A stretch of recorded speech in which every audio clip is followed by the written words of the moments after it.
What the heck is up? I don't know how to fade that out with being super smooth and all that stuff. But welcome in. This is the very first edition of Ram Showcase Live. I'm pumped to actually be making some video content. It's kind of interesting. It's a world I've no longer been used to anymore. But thanks to everybody who's going to be hopping on here at any. If you're hopping in and out, whatever, or anybody who's hopping in late after the stream is done. So thank you to everybody for hanging out with me. This is going to become a normal thing. Every Monday we will be here just to be chatting Rams. The reason, I guess we can kind of go into a bunch of stuff as far as why this is all going on, what my plan is for all this stuff. But I chose Monday for a few different reasons, but one of them being that I'm off on Mondays. I'm off on Sundays and Mondays. So it already kind of just works into my schedule. I work nights, so it's already it's difficult to find availability to participate on other shows and all that stuff. So I needed a day that was going to work for me, and obviously being off on Mondays, it certainly worked out well. So another reason is this is going to continue. This is going to be a regular Monday thing. So I'm hoping that in some time, especially come season time, that we get some really cool conversations with being able to come in the day after games finished and be able to talk about what just happened and where, like, any updates on as far as like how the Rams are, how their season's kind of unfolding and all that stuff. I know last year didn't go as dope as we had hoped, but maybe this year will be a little bit more cool. So that's what we're hoping for. But either way, it's kind of, I've always kind of thought of it more, it's more of the journey, you know what I mean? Like, I like spending the 3 hours every Sunday to just kind of unplug from the entire world and just watch the Rams. It's kind of a big part of it for myself. So we'll definitely be hopping into questions here. Did want to just run over a few things for you before we really get into the beef of this stuff here. But yeah, what I've already done is I've shared a link in the comment section. So anybody wants to hop on, if you have any questions for me, maybe there's just something that you want to talk about, then you come on and hop on, and we can sit and chat for a minute. I want to keep them decently short as far as like bringing people on. It's not going to be like an hour-long conversation, anything like that. But this is the way I'm kind of seeing this right now is Ram Showcase Live will be more for the fan, less so for Sheriff Joe Bags, as I've already got my outlet is the Ram Showcase podcast, is where I kind of just let my thoughts kind of dump out. This one is really to get interaction with the fans and interaction with you, and to have conversations with you about the team that we all love. So it's I'm excited about that part for sure. So if you want to hop on, that's totally okay. If you want to drop comments in the comment section, that's also absolutely okay. I'll be answering those. But again, if you want to hop on, just have a quick conversation with me, you want to ask me a few questions, kind of get some back and forth going, anything like that. Or if there's just a topic that you want me to cover, something that you just want me to hit on, you can just give me suggestions that way as well. So it's all good here, man. We're just kind of hanging out and just talking some Rams ball. I don't know how long these will go. These will be different times every single week. So we'll kind of we really are just kind of playing it by ear a little bit. So we'll be back kind of just bouncing all over the place with the topics that are happening here specifically. So let me just kind of get this puppy shared out a few different places. Make sure that my mom can watch. She never does, but I always share it for her. I don't think she's ever seen anything that I do, actually, but that's cool.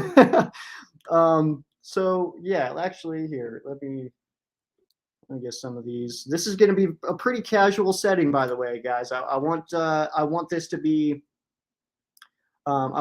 something that we kind of just we all just hang out and chat about the Rams. You know, I don't want to make it anything too nuts, too specific, too crazy, too structured. Even really, that's I'm not looking for that as well. So, I don't know what I just did. Let's find out. I don't know why sharing on Facebook is more difficult than it needs to be. Let's see here. I just shared. I didn't share it anywhere. What did I do? There it goes. For somebody who does a lot of digital stuff and lives life in a very digital space, I have a hard time with stuff. Oh, here we go. I don't know where it was. I don't know why I could find it on my feed, but not my page. That's weird. Hey, look, Mom, I'm live. Just to let her know. She doesn't care, but she doesn't care about the Rams at all in any capacity, so that's cool. All right, so let me get into. I didn't know if I just threw somebody's comment on screen here. It's been a while since I've been here, so it's I'm like feeling it out. I logged in and it was like he was like here's all the new features that you have no idea about, dude. And it was like, oh man. So that was pretty sweet. So, yeah, another thing too, these live streams will absolutely keep evolving as time goes on. And please, suggestions. Again, this is a show for Rams fans, not just for myself. So, if you have suggestions, if you think something would be cool that you want to see added on here, if you have suggestions on what this all looks like or anything like that, please let me know. I will set up my. I've got my mixer here. It's just not plugged into this computer. I haven't downloaded the driver for it yet. So I will do that and I will sound better in the future. So that's another thing. Yeah. And just any suggestions you have, again, times will be changing different. It'll be different for every week. Simply just based on my schedule and stuff like that. So like I've got a buddy coming over here to do our other podcast. So this won't go longer than 2 hours because that's when he's going to be showing up. Where was I going with that? So, yeah, just really any suggestions. I want this to be a show for fans. And again, if anybody wants to hop on, that's absolutely okay. I'll continue to share that link. That link, you click that, and then it brings you in, and you pop up on my screen. It's right over here, and I can bring you on. We can have a conversation and all that stuff. So I'm excited for all that stuff. For sure. And I do have topics that I have kind of prepared, but mainly I would like the fan to guide this conversation. So if it's kind of dying out and I'm not getting any questions or anything like that, which is absolutely reasonable, and I understand that as well. But if that happens, then I've got stuff to fall back on as far as topics go. Some of this stuff will cross over as far as this setting into the Ram Showcase podcast, simply because I've got different thoughts there usually I need to spell out. So yeah, we'll kind of cover stuff multiple times in some capacities, but I want this to be more of a casual conversation, like I said. So let's go ahead. Let's start with a conversation or a question here. Peo coming in. Peo will definitely be on here sometime. Not today, but he's absolutely going to be a guest at some point. But he says, question, with Rap gone, who on the Rams is your biggest concern as a starter? And that's kind of a hard question, man, because especially on the defensive side, we don't really know who our starters are going to be. So I'd really pinpoint the cornerback position at this point, because it's a lot of up in the air guys, and it's guys that I like and I'm excited about. Robert Rochelle, I think, is awesome, and maybe this could be the year that he takes that next leap. Also, obviously, Durant looks like he's in a position to have an awesome year. So I'm excited to see what he does this year for sure. That year one to year two leap can be big. And also an underrated aspect of the entire cornerback conversation in general is the return of Aubrey Pleasant, who I am a massive fan of. I think he is such an underrated coach. I wanted him to take over for Raheem Morris. Raheem Morris is still here, so I guess that's still a possibility. But I wanted him to take over for Raheem Morris, and then he went off to Detroit. Just didn't work out. All that stuff, it happens. But I'm excited to see him back. I think he is such an awesome coach. I think he's an incredible DB coach. So I am pumped to have him back on the Rams coaching staff. And I think that will help guys like Robert Rochelle. It will help Durant. It'll help Kendrick. It'll help these guys. And maybe a guy like Sean Jolly is because he was here last year too. It's like maybe he's a guy that takes a big step coming into this next season. So as far as my concerns go, I think I'm a lot less concerned. I don't think I'm necessarily I don't know if concern is the right word to put onto any of this. Because I'm just excited to see what these guys do this year. I feel like we all kind of understand and know that this is a very draft and develop year, and that we are probably going to see some mistakes from some young guys. We have a very young team, especially on defense. So I'm sure we're going to see some mistakes. We're going to have some frustrations, especially certain game plans are going to come in on us, and we're going to be frustrated that these young guys aren't picking something up. But it's a development year, and we're also going to see times where these guys impress us. So I'm excited to see a time when, Daniel Hardy comes in for a strip sack, and it's like the most exciting thing ever because we weren't expecting it. You know what I mean? So I don't know if worried or concerned would be a word I would use at all, actually. So I'm just really excited for this year. And if I had to slap a concern onto anything, I'd kind of go with the wide receiver position because I feel like the Rams making roster moves at that position and adding guys, adding some veterans. I mean, young guys, but they're still veterans that have been around at different teams and stuff.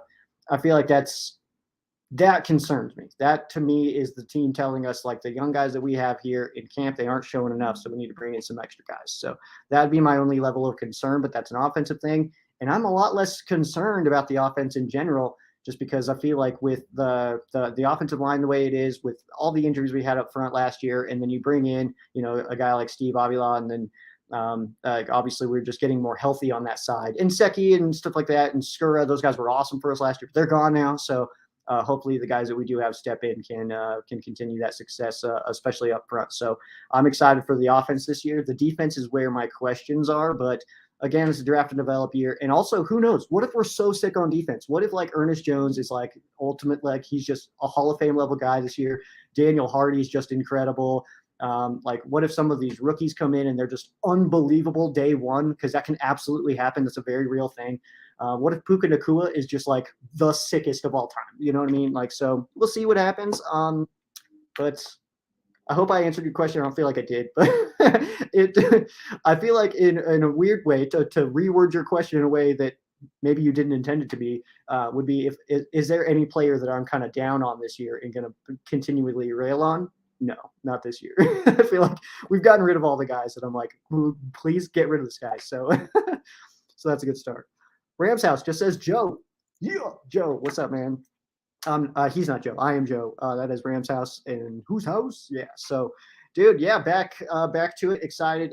Definitely have you on as well, man. Whenever you want to hop on, you can absolutely feel free to join the stream and kick it with us for sure. So, Daniel coming in, biggest surprise this year. Are you talking so far or like expected surprise or like just my opinion on what I think will be a surprise? Because it's I mean, that kind of goes all over the place, man. As far as biggest surprise so far this year, I'll say the fact that we have not gotten new uniforms. What the heck is up with that? We were told last year that we were supposed to get them this year, and now there's like, I'm not calling anybody a liar. I'm not trying to call anybody out here, but there's fans saying that they know that it's not going to be this year, and like how? What do you know, man? Because nobody else knows anything, but we have people saying that like, oh no, they're doing them next year, and it's not going to be.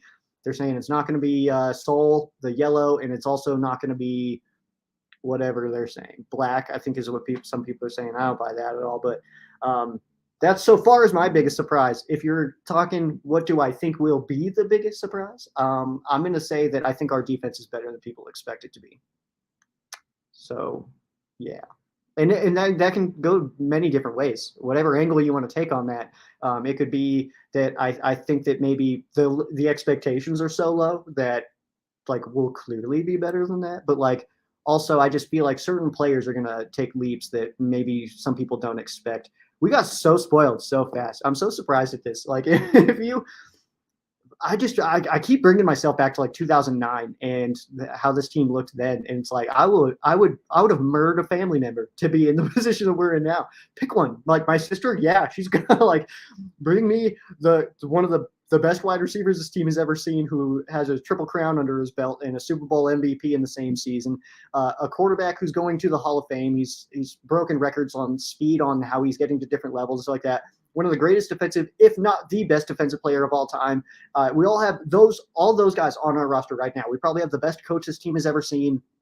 And you can argue with me if you want to. That's totally okay. But like, it's one of those things where it's like, I don't know. I would have done some sketchy stuff to see the Rams in the positions they're in today. So I think that we're better off than a lot of people think. And I think the fan base got a little spoiled this year. Let me see if there's a follow up here. Not gonna lie, we're going to suck this year. I mean, we'll be. I don't think so, man. I don't know why.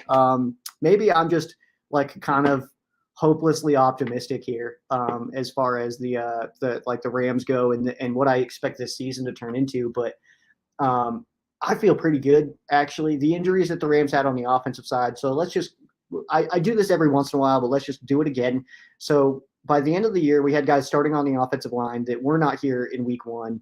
We lost guys immediately. Logan Bruss goes out right away in preseason, second preseason game. His leg absolutely exploded. It was like torn MCL, ACL, all that stuff. So he was definitely out. And then from there, kind of just one by one. First of all, like David Edwards and Joe Noteboom, they were not playing that well, and then they get hurt. So we're bringing in guys like Inseki and Skura, guys who were not here in camp and all that stuff. So, and then you got Big Rob over on the right side, just holding it down like an absolute badass, and he doesn't get enough credit for that. But yeah, so it's kind of just all over the place there. We went through 4 different quarterbacks. We had 4 different quarterbacks. We started Baker Mayfield for games like that. I don't know if that's like set into everybody else, like it's set into me, but like I look back on last season and I'm like, what the hell even just happened? Like we had Baker Mayfield on Christmas Day beating the absolute crap out of the Denver Broncos. Like, I don't know, man. That's like, I look back at this last year and it's like, wow, we got lucky to win 5. Like 5 is actually impressive to me. And especially when you get guys like games like the Baker Mayfield games against like those AFC West opponents, the Raiders and the Broncos, where they're just like crazy exciting. He comes in 2 days later. He's after signing, he's leading a game-winning drive to over the Raiders, throwing a touchdown to Van Jefferson, like as the like right at the end. There's like a minute left or something like that, and then just absolutely just demolishing the Denver Broncos, which was so cool. Putting up a 50 burger on my home team. I'm here for that all day. In fact, I think the last time the Broncos beat the Rams, I was like 10 or 11, something like that. I'm about to be 32. So being from Colorado, that feels good. I love that. I'm a big fan of that. So I don't know if the Rams are going to suck as bad as everybody thinks. So the way that all went down last year. And then, of course, we lose 3 of our top 4 wide receivers. Aaron Donald doesn't finish the season. Jordan Fuller doesn't finish the season. Like, it's kind of felt like a lost year at different aspects, mainly the injuries coming in. So, yeah. Also, we're having fun on a Monday. All right. I got my Super Bowl champion koozie. We're going to have a good time. Also, yeah, hopefully we beat the Niners because screw them. That's all. That's all. I mean, that'd be super fun, right? To just, I mean, this whole Niners thing has been kind of a pain. Just their success over the Rams these last few years, obviously except for the game that it mattered the most, which was that NFC Championship game, ultimately leading to the Rams, putting a ring on it. So that was incredible stuff. I actually rewatched that game not that long ago. You got to re-up on that one. It's on YouTube. Yeah, like you can just watch the full thing on YouTube, which is very exciting. So like every once in a while, I got to re-up on that NFC Championship game. It makes me feel so good, and it's crazy to watch that game unfold. Like now you go back and watch a game, you always watch it from like a different perspective, and like knowing that the Rams win that game, there's still like moments in there where you're like, damn, like the Rams are playing better, but they don't have the points right now. And yeah, it's kind of cool to go back and watch that. Derek is in the chat. Joe Mama, what up, Derek? I don't have a cool nickname for you right now, but we'll get there. We'll get there. Wolford is the GOAT, he says. I mean, yeah, sure. That's cool. I mean, I don't dislike Wolford. I just think that his value was super inflated because of preseason games, and some fans thought that he should have been the starter. I don't really have a comment about that because I'm trying to be nicer. I'm actively trying to be nicer about things. So like I'm no more like Sean Mannion comments and stuff like that. Like, yeah, but like Wolford, I mean, he was a fine backup. He was a good dude and stuff like that. But I would have been so nervous if he was like our top guy going into the season. It's kind of like how I felt like Case Keenum going into a season. It's like, all right, this isn't bad, but like, it's not good. So yeah, there's that part as well. I will also, I'm going to keep it family friendly here. So any curse words that are in the comments, those will not be brought on screen. I'll reference those comments still. I'm not going to blow you off entirely, but Ram showcases for the children, much like Wu-Tang. All right. So let's see what Gail says. Rams expectations shouldn't be high this year, but what do you think of the chances of landing USC's quarterback Caleb Williams for 2024? All right.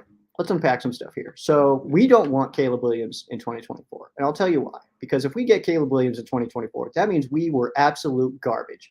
Worse than the Arizona Cardinals. And that is saying so much. Pew, pew, explosions. You know what I mean? They're going to be bad. And I feel like Rams fans are setting themselves up for disappointment when it comes to this Caleb Williams conversation. And I say that very deliberately because I feel like he's not going to come to the Rams. And if he does, Either something catastrophic happened, or Sean McVeigh and Les Snead are wheeling and dealing. Let's make a deal. Snead is wheeling and dealing, and we get something cool going on. But also at the same time, I don't think that we need to worry about the replacement quarterback at this time. We still have Matthew Stafford on the roster, and Stetson Bennett. Say what you will, but reports are positive. All right, reports are positive that Stetson Bennett's looking solid. So what if he's the next guy? And everybody's like, well, he's so old already. He's 25. All right. He's 25 years old. And yeah, I think it's weird that he was in college for like 12 years or whatever and didn't get a degree. That's weird. But also, I get it. I totally get that. So Caleb Williams coming to the Rams, though. I mean, let me say this. I'm not opposed to that. If it works out in a way where it works out, then that's cool. But also, we can't pretend like a college quarterback is just guaranteed to be super sick in the NFL. That's why you get busts. That's why you get Jamarcus Russell going number 1 overall, but Tom Brady going 199. It's none of that it matters. All right. So the college stuff is fine. That's cool to be sick in college, but it doesn't guarantee anything when you get to the NFL. So I feel like, and this is just a Joe Stradamus prediction over here, is I feel like Caleb Williams ends up going to the Cardinals. And when that happens, I feel like Rams fans are going to have their hearts totally ripped out, because so many Rams fans are USC fans and so many Rams fans want Caleb Williams. And I don't hate Caleb Williams. I think he's good. He's awesome, but it doesn't guarantee he's going to be sick in the NFL. We don't really need a quarterback right this second, so I'm not really worried about that. It's like we have a whole season to go. Like, what if this season is sick? You know what I mean? Like, and we're already like, oh, let's just go ahead and blow this one off and get a quarterback next year. Like, I don't know. I guess I just don't understand the thought process with that. Also, I did not miss your comment there, Gil. I did announce a return to the video form. So we're going to be here every Monday on the Ram Showcase YouTube channel, as well as the Facebook. We might figure out some other places that this puppy can go as we kind of develop over the years and stuff like that. But this is a way for me to get good interaction with the fan base. Josh, what the heck is up, dude? Hey, feel free to drop on, man. You can absolutely join in. I'm going to reshare the link here. So anybody who wants to hop on in, just hop on and we can do that thing. I will say, if you get too crazy over here and start like dropping all the F-bombs and all that stuff, I will just kick you out, but that's okay. It's for fun, though. We're trying to have a good time. Daniel says he will still be supporting, though, even though he thinks that we're going to suck this year. And that's fine. That's the thing, too. It's like, if the Rams are terrible this year, the Rams are terrible this year, whatever. We've been through worse, all right? We've been through worse times than what we may experience this year, which I just don't think will be as bad. And maybe when I say, like, I don't think it'll be as bad, I think that what I'm trying to say is that, like, I don't think we're fighting for a Super Bowl this year. It could happen. We have superstars on this team, but I think that what we're really looking at here is a team that is playing in a very not a great division. I think that the 49ers are in a weird spot right now. The Seahawks, I still feel like last year was kind of bogus, but also I don't know. And the Arizona Cardinals look like they might be one of the worst teams that have ever been in the NFL. Like the 2023 Cardinals, they look so bad. There's something about this team, and I think a big part of it's the coach. The coach is getting me on this one. The coach does not look good. What is his name? Jonathan Gannon. He is such a goober, and that is the word that I want to use. He is a goober. So I'm very curious. I'm very curious to see what they do this year. But also, like, I say all that to say this is I feel like that the Rams will. They're going in against a weak schedule-ish, you know what I mean? And I feel like by the time the season ends, we'll be like, oh, we won 8 or 9 games. Like, that's actually pretty cool. Maybe it doesn't end in a Super Bowl ring, anything like that. But I think that that when we get to that point, I think we'll be pleasantly surprised with how the Rams will have done this season. Dude, this is exactly it. It says winning 7 to 11 games, and a lot of people laughing at that. But I don't know why. I think that a lot of the perspective is skewed here, and I would love to have a conversation. If you really think that the Rams are just going to be straight up garbage this year, feel free to hop on the stream. Let me know why. Let me know what your mindset is and thinking that the Rams are just going to be terrible. What specifically happened this offseason or didn't happen this offseason that is making you think that? Because I know that some of the stand-in arguments are, losing guys like Jalen Ramsey. It's the whole Matthew Stafford Megatron effect, in my opinion. I think that the rest of the defense now knows that they have to be better because we've lost Bobby Wagner and Jalen Ramsey. Like Kevin Durant. I started watching basketball in the playoffs, and I think it's impacting my brain. I don't know. I haven't picked a team yet. I am from Colorado, and obviously that went well, but I don't feel like it's appropriate for me to be like, I'm now a Nuggets fan the second that they win at all after not ever winning it. So I don't know about that. But I also feel weird about picking the Lakers because I'm not from LA. I didn't pick the Rams because they're in LA. I don't dislike the Lakers at all. I dislike the Dodgers, and I know some people don't like that, but I am a Rockies fan. I'll say that. So I think that part of my fandom when it comes to sports teams, if the local teams in Colorado call themselves Colorado, I'm on board because I'm in Colorado. I live in Colorado Springs. So, yeah, that covers me. Denver, though, I don't live in Denver. Denver's up the road. I live in Colorado Springs. So, like the Denver Broncos, the Denver Nuggets, I feel like I'm not included in that. You know what I mean? Does that make any sense? I don't know if it does or not, but like the Colorado Rockies, hell yeah, I'm from Colorado. Let's go Rockies. The Avalanche, hell yeah, I'm from Colorado. So, I don't know. Maybe my childhood brain is sticking with me for that. Let's see. Was that the game? Daniel, what game were you at? I'm way behind on my comments, by the way. We're gonna go slow through these comments as we just try to have these conversations. Adam says I am a busy man. I am a busy man, Adam. I feel like I talk too much. I do. I talk obviously at work a lot. They pay me to. And then I talk on the podcast. I've got another podcast. My buddy Eric's going to be coming over. We'll be doing a recording of that today. You don't need to listen to that one. It's not a big deal. And then, yeah, Ram Showcase, obviously. So I got the two podcasts. Now this, and then work. I got to shut the hell up sometimes. You know what I mean? There's some days on my day off where I'm like, I don't want to talk to anybody. I don't want to see anybody. I don't want to look at anybody. I don't want anybody to look at me. I want to, yeah. Dude, Josh coming in clutch. All right. So this is what, Josh, I do have now rocking the Super Bowl rings, dude. Hell yeah. This is so sick. This is such like, I feel like some fans will think this is really corny to like be absolutely like over the top thrilled about this and totally stoked. But like, I feel like as a fan in this day and age where these become very common and you can like, you end up getting them like pretty good price and stuff like that. And like, but check that puppy out. Got the Matthew Stafford version right here. The magnet's a little weaker than I wish, but that's okay. Because yeah, this is obviously like it's awesome. I love this, man. Big fan of this. I just feel like this could be the last time I see the Rams win a Super Bowl in my lifetime. So to hop on and get one of these rings, I think was absolutely critical. I think everybody should have a ring, and I stand by that. And if I had a way to do giveaways for rings, I absolutely would be all over that because it's just awesome. But alas, with like losing my monetization on YouTube and stuff like that, the stream did slow. It didn't like cripple the Ram Showcase empire, which is a very liberal word for that. What this is, but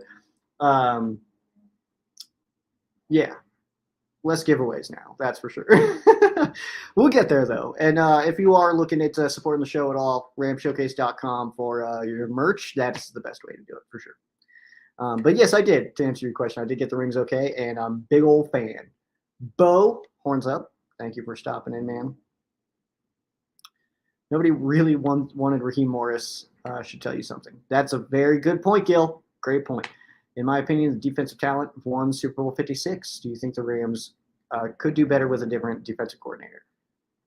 Pretty loaded question here because the more I see, like, okay, so I've definitely had my concerns about the softness of the Raheem Morris defense. And I will say that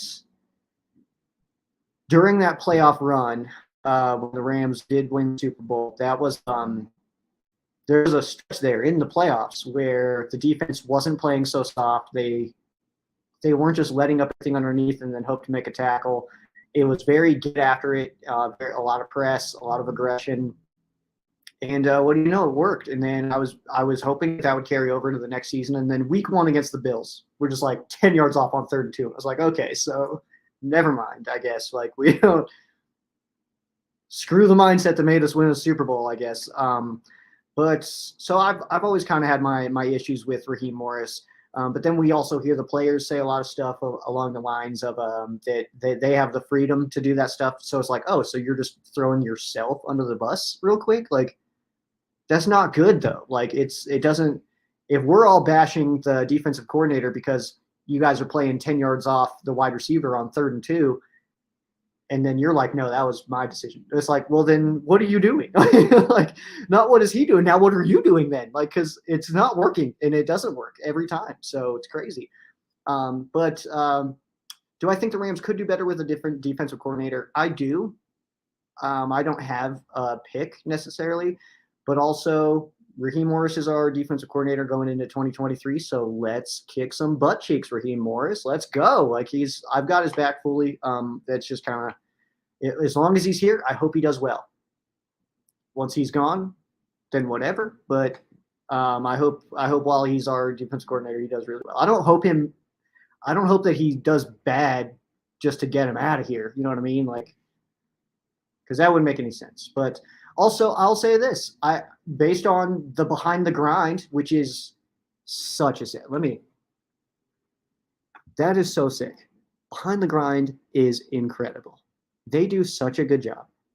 The stories that they tell, the way that they put them together, unbelievable.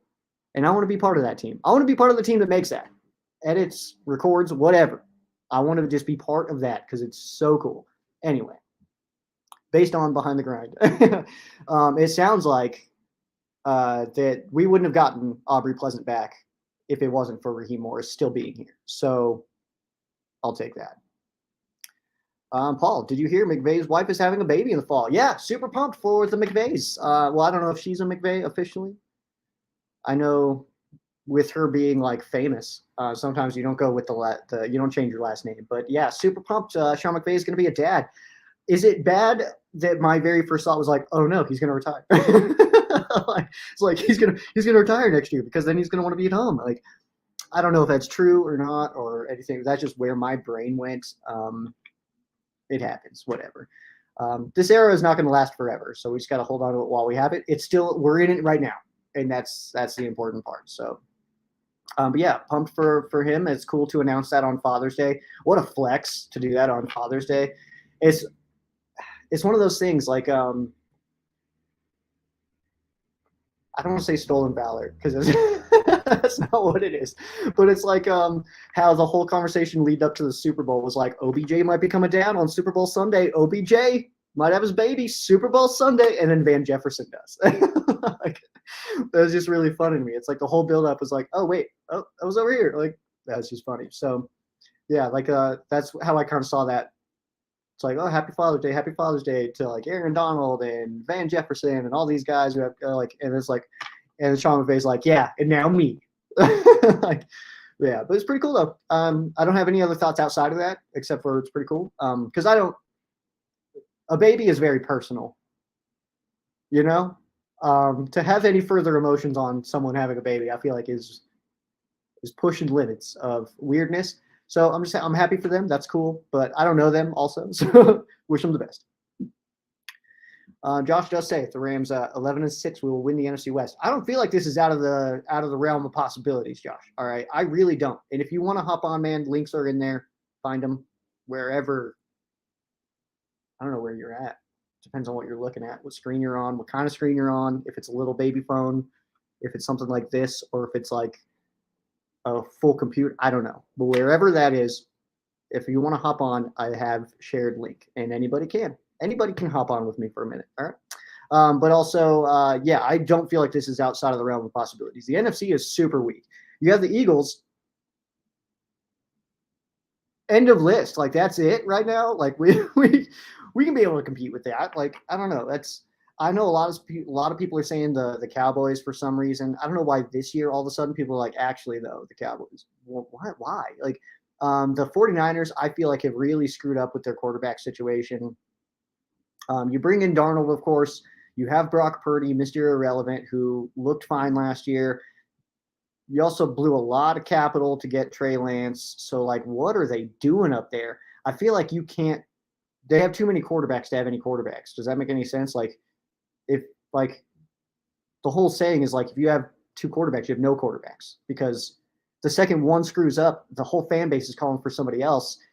You make that move, then certain people are mad because they didn't want you to make that move originally. But then if that guy plays poorly, then you just look like an idiot. Like it's like, well, this is the guy you replaced that guy with, but now he's bad. So are they both bad? Or like, is this guy actually good, but you didn't give him a chance? Now this guy, like, there's a whole thing there. So I think that the 49ers take a massive step back this year. As far as massive, I mean, they've been in NFC Championship games 2 years in a row. So I think that they are a playoff team. They have enough talent on that team to make it to the playoffs, but there's something about them. There's no clutchness in the 49ers. They are very talented. They are very skilled. They have a very good coach. They've got talent all over the place. There's zero clutchness to that team.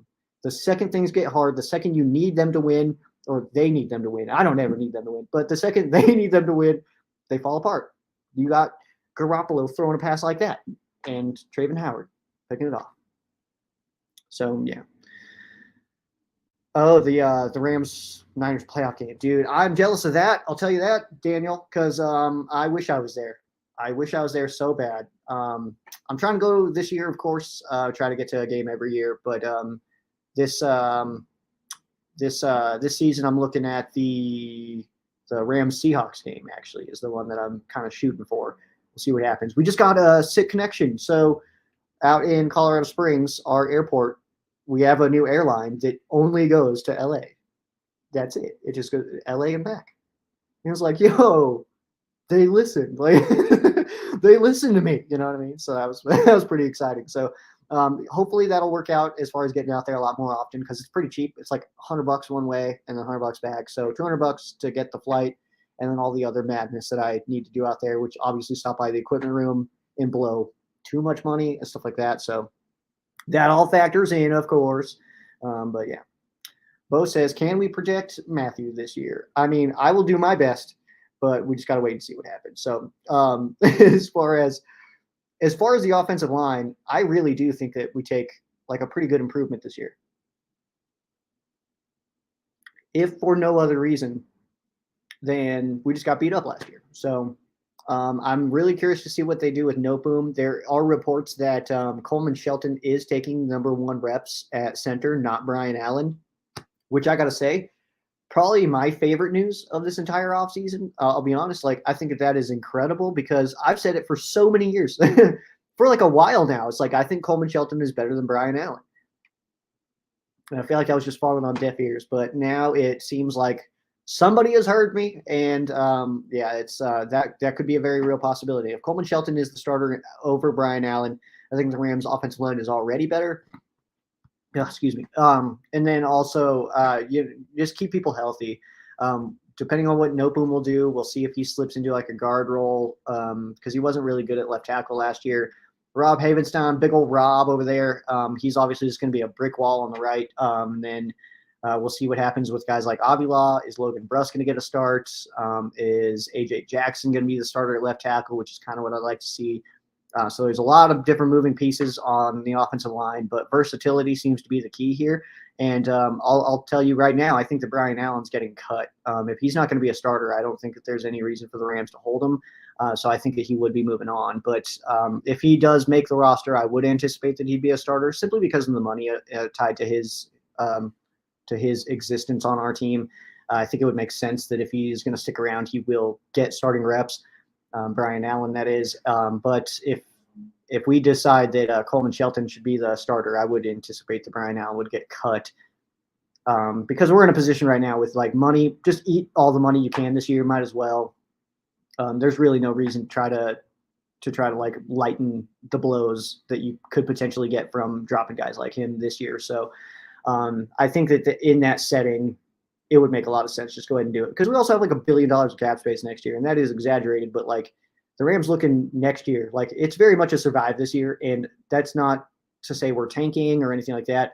It's very much like let's just eat it while we have to. It's very much like it's like after the Patriots Super Bowl, we had a similar thing where it's like, all right, we're gonna move Gurley, we're gonna move Cooks, we're gonna move Goff and all this stuff. Like it was very much like we're gonna eat this right now, and I mean it worked out.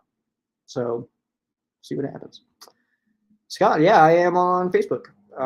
This is the only thing that will be on Facebook is the Monday streams. So if you are looking for the podcast, find it wherever you find your favorite podcast, which is everywhere, wherever you find your favorite podcast, because Ram Showcase exists everywhere. It's been around for a long time, and you can just listen to it wherever and on demand on ramshowcase.com. That's the perfect place to do it. ramshowcase.com. It's embedded right on the front page. You just scroll just a little bit. That's how you scroll. Unless you're on a laptop, then you do 2 fingers, but then or phone, just that way. Scrolling lessons with Sheriff Joe Bags. So then, yeah, it's right there. Ramshowcase.com. Ramshowcase.com. Again, if anybody wants to hop on with me, feel free. You don't have to be scared. It's okay. Let's see here. Boom, boom. All right. Oh no, I lost my spot. Where was I? All right. No, we're good. We don't have that many comments. That's the good part. Daniel says, if the offensive line stays healthy and protects Stafford, we will have a good season. I absolutely agree with that. I think that's pretty standard. If you can protect your quarterback, all these quarterbacks are good. Like, there's not a quarterback in the NFL that's like actual garbage. Like, that kind of stopped happening. There used to be in the NFL, there'd be like your top tier 2 or 3, 4, maybe 5 teams have like really awesome quarterbacks. A lot of people have like serviceable quarterbacks that you can get by with. That is your Case Keenums. That's your Sam Bradfords. That's your Kirk Cousins. Guys that are decent. They're not going to be the reason you lose games probably. They might be 1 or 2 games, like they throw a pick at a terrible time or something like that, or whatever. But they need a good team around them, and they can do really well. Nowadays, it's very much not like that, where it's very much you have your like 10 teams now, 10, 11, 12 teams have like awesome, incredible quarterbacks. And then pretty much everybody else has a serviceable guy. Like, can you name a team right now that doesn't have a guy that they are at least not decently comfortable with entering the season? I argue the Green Bay Packers, but whatever. I feel like it comes off like I'm just trying to talk trash about Jordan Love, but he's super unproven. I don't know. Like, maybe he's awesome, but like, let's see it first. I'm not going to put him in that box, but at least the Packers this year, I feel like they're in a spot where they're like, well, we can try him this year. Let's give him a shot. Like, let's see what he can do this year. So, yeah. So that's where I was going with that. But yeah, that's to wrap around to your question. That's where I was going. So, as long as he gets protected, I mean, Matthew Stafford is an incredible quarterback. He's unbelievable. So yeah, protect him. He's also looking stronger in different ways, but like weaker in some, if that makes any sense. Like, seeing the photos of him at camp and stuff like that, he's looking strong. Like, his legs are looking really strong, but I would say his upper body's looking a little thinner. And I don't know what that means for him or anything like that, but I'm guessing that with the way that last year was kind of going and stuff like that, I'm guessing he probably had some work done, some surgical stuff happening. It just probably wasn't able to hit the weights as hard as he was on his upper body as he was his lower. But then you also got guys that are coming in so jacked this year, like Cam Akers for no reason is so jacked this year. He looks way bigger. Daniel Hardy absolutely chiseled all of a sudden. Like, so, hey, that's pretty cool. But Matthew Stafford specifically, I feel like there was a difference there. But he's going to be good this year. He's a good quarterback. That's the thing. He's going to be a Hall of Famer. And some other fans, maybe non-Rams or Lions fans, might argue that, but I don't think you really have a basis there. He's a Hall of Famer for sure, especially now he's got the ring. And it's like that. We think about that clip too of like when he got like absolutely smoked against the Browns, and then he gets up and he's like, wait, that's a timeout, I can play. And then like all that stuff, like, you know, the whole clip, but that was his rookie year. like he's been awesome this whole time, the whole time he's been super sick. So, and also that's a lot of years now he's been in the NFL. What year was he drafted? Was that 09? Is that right? That sounds right. Because that would have been the year that the Rams took Jason Smith, I think. So yeah, it's been a while. I was mad because there was a lot of years in a row where the Rams were sitting at like the second and third overall pick, not the first. So we were missing out on like pretty sick quarterbacks. And then we also just kept going for like offensive linemen. It was like Jason Smith, Alex Barron, Greg Robinson, stuff like that. But like, I feel like we kept missing out on good, really awesome quarterbacks. And then we took Bradford, and I was mad about that one because he didn't even play that year, his senior year or whatever. And then, oh well, what can you do? Well, I don't know. We don't need to go down that memory lane because it's riddled with PTSD. All right. Silly Fun Guy, best name on YouTube, says I thought the 2022 Raheem Morris D kept the Rams in a lot of games. I mean, I don't know if I would call it the Raheem Morris D. I know it is like that is the real thing, but with the injuries the Rams had on the offensive side, I think if the defense just kind of was put in a position where if they didn't perform, we were not in games. So with the superstars that we had on that side of the ball, with Ramsey and Wagner still being here, then I think that was a big part of it. Like we had the defense just being like they're not going to do it. They're not going to do it. Like Hercules and the Wolf Au are not going to be scoring touchdowns. So we got to stop them. And so from that perspective, I don't know. I would say maybe you're right. Maybe it is the Raheem Morris defense that kept the Rams in the games. But I think that there was a point there where that was just the only side of the football that still had superstars on it at one point of the year. So I think that's got to be considered. I don't know what you mean by this because I'm really, really far back on my comments, but we're probably on the same page about something. That's good, right? Let's see here. I've been watching the Super Bowl run since I changed my name to the GOAT Rams fan in '99, but we stink. I mean, I disagree. And also, what the heck is up with all this stuff? I'm kind of confused at what's going on here in this area. All up here. So you changed your name to GOAT Rams fan since '99, but now you have Patty Mahomes stuff. I'm just going to move on. All right. Do you think that with the money that Cooper Kupp restructuring his contract, they sign a big name wide receiver position? All right, let's talk about it. So the Rams have done some interesting things at the wide receiver position. One of them being restructuring Cooper Kupp's contract to open up roughly $10 million or so. I don't know where that money is going to go. I don't know why that money was what happened there. The Rams will have to pay that, and that will hit the cap eventually. Like it doesn't just disappear.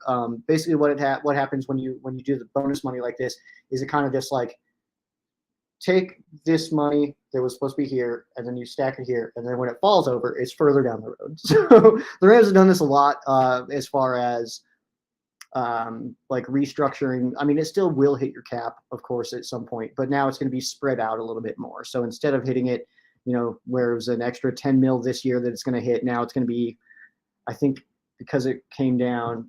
I don't have the actual numbers in front of me right now, but like it'll just even out where it'll be like now this year will be 3 million and whatever. So it kind of just adds later on, but the Rams have also added wide receivers, Johnson and Robinson, which very, very much surprises me. I fully anticipated the Rams would be entering the season with, Cooper Kupp as your top guy, your number one target, Van Jefferson, who I think is in a good position to have kind of a breakout year this year.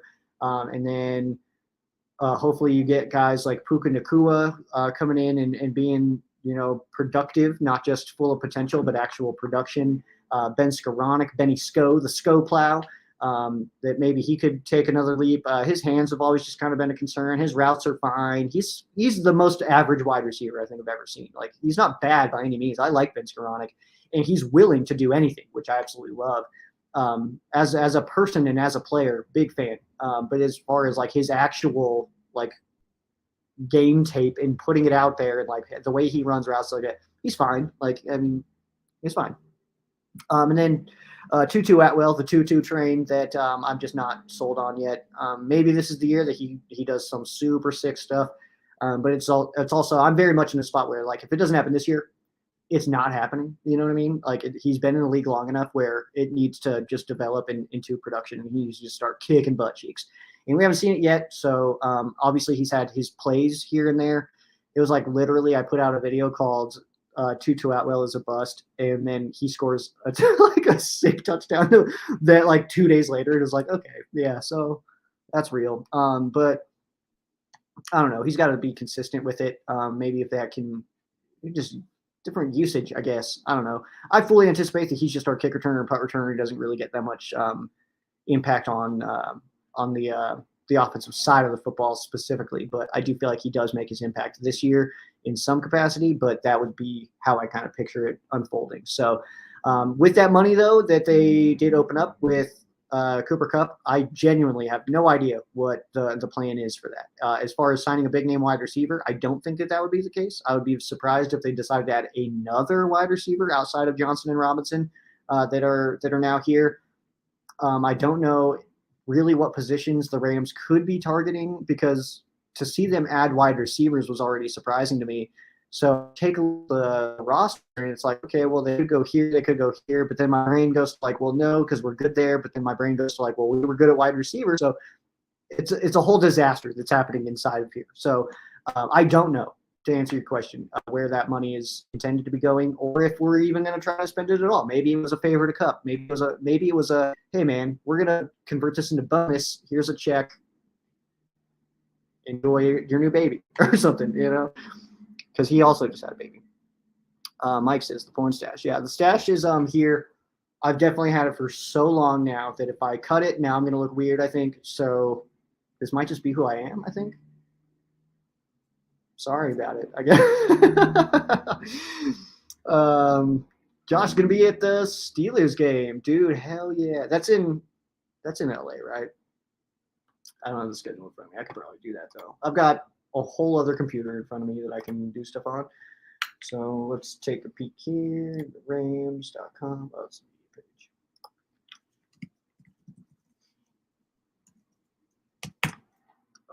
Yeah. I didn't want to Google it. I just wanted to go to the website. Yeah, that is at home. October 22nd. Dude. Oh, man, I want to go to every game, though. That's the problem. That is my problem, is that I just want to be at every single one. I'll be in Denver, if anybody's going to be in Denver. The week 3 preseason game, the 26th of August. I'll be at that for sure. It's just up the road. It's like an hour 15 from my apartment. So last time we were there, we had so many beers. All of the beers, I think we made Invesco or whatever it's called, almost run out of beers. I definitely ran out of beers, but we had a great time. Me and my buddy Aaron, he came out from Iowa, and we did some damage to Denver that night. That was so much fun, man. That was where I got all those gloves and stuff. It's like this bad boy here. Look at how freaking huge this is. So this is comically large. All right, this is, I don't know how to do this here. This is Rob Havenstein's glove, and it makes me feel like a toddler. So that's cool. Yeah, and then I also have one from Dante Dion, but that one actually fits, so that's cool.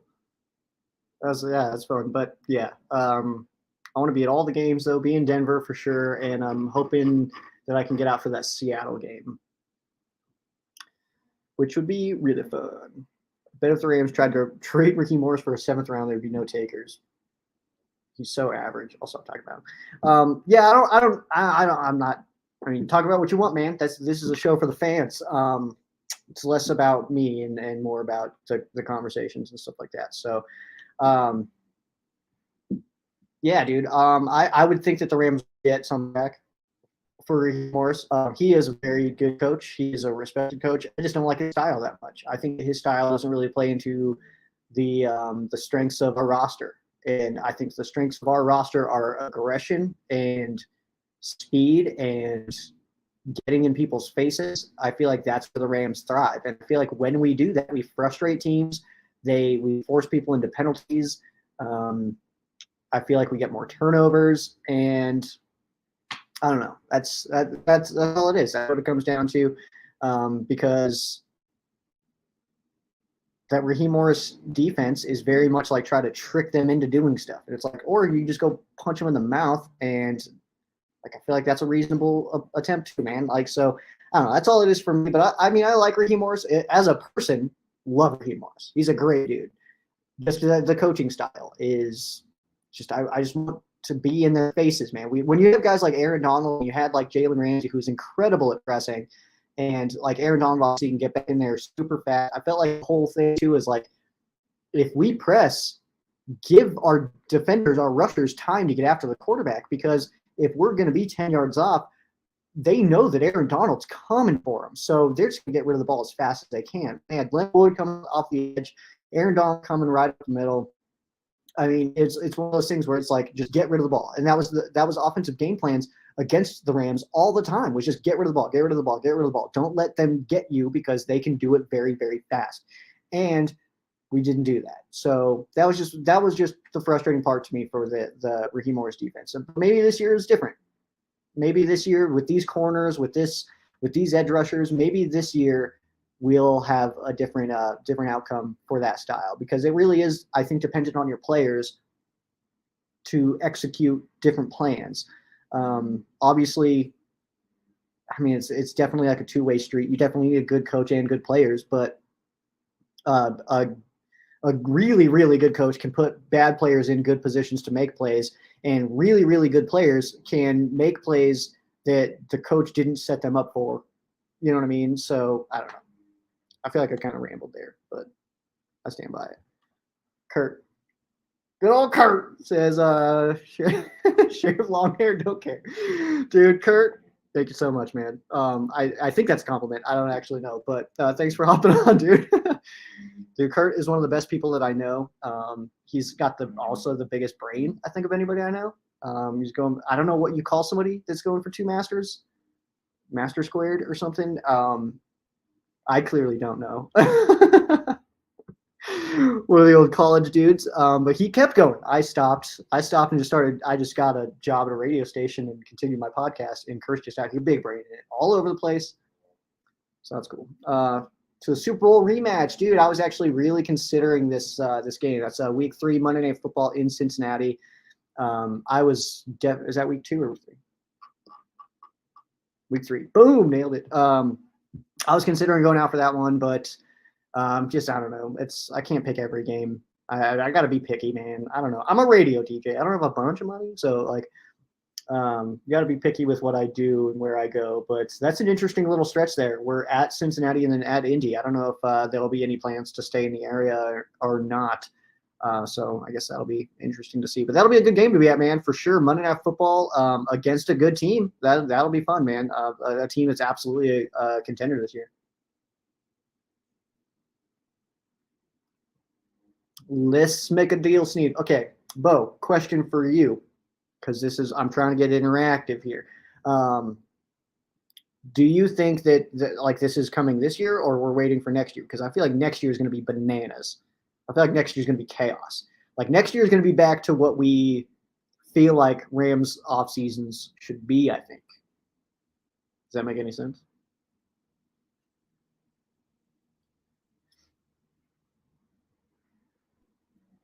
Your name is confusing me. What are you doing? Please explain. I need clarity. Patty Mahomes. I need clarity. What are you? What is going on in here?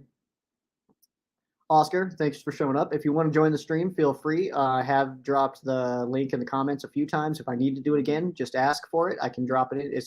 I'll do it right now. Sound effects for free. You don't even got to pay for those. There you are.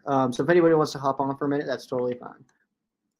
Cardinals are going to tank to get Caleb Williams or Drake May, says Scott. I don't think anybody's tanking. I don't think tanking's real in the NFL. Do you think that Kyler Murray's like, you know what? This team really needs a new quarterback. I'm going to go ahead and be terrible this year. Maybe. Probably not. No player, no coach is tanking.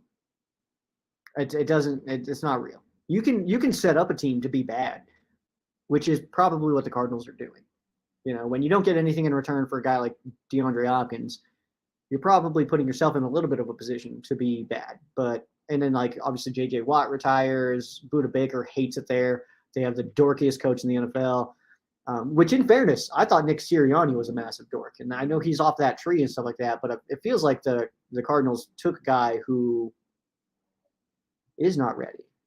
That's just my perspective. But Jonathan Gannon does not want to lose games just so that he could maybe get a quarterback next year that might translate into the NFL. I just don't feel like that's real. Tanking in the NFL just doesn't seem like a real thing. And maybe I'm wrong. Maybe it does totally exist. The whole suck luck thing, maybe that's a thing. Maybe that was them being like, you know what, let's just take it easy.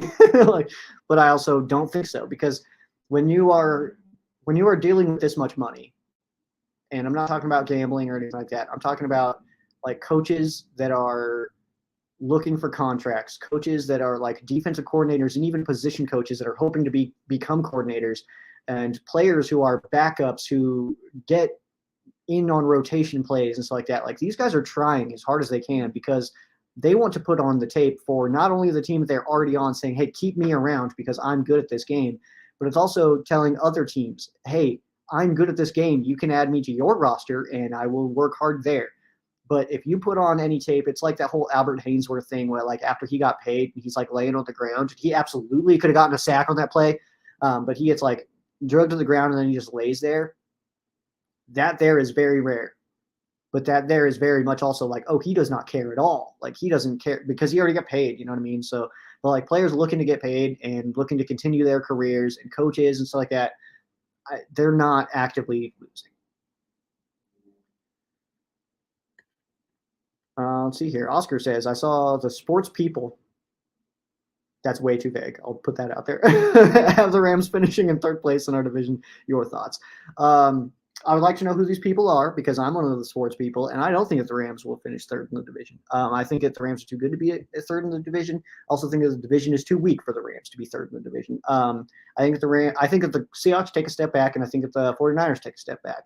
And maybe this is just my Rams fandom, but I don't think that they're as good as other people think they are.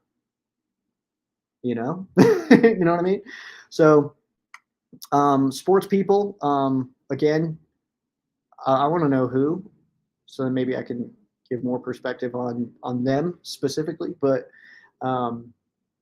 yeah, you know, I'm drinking this really slow.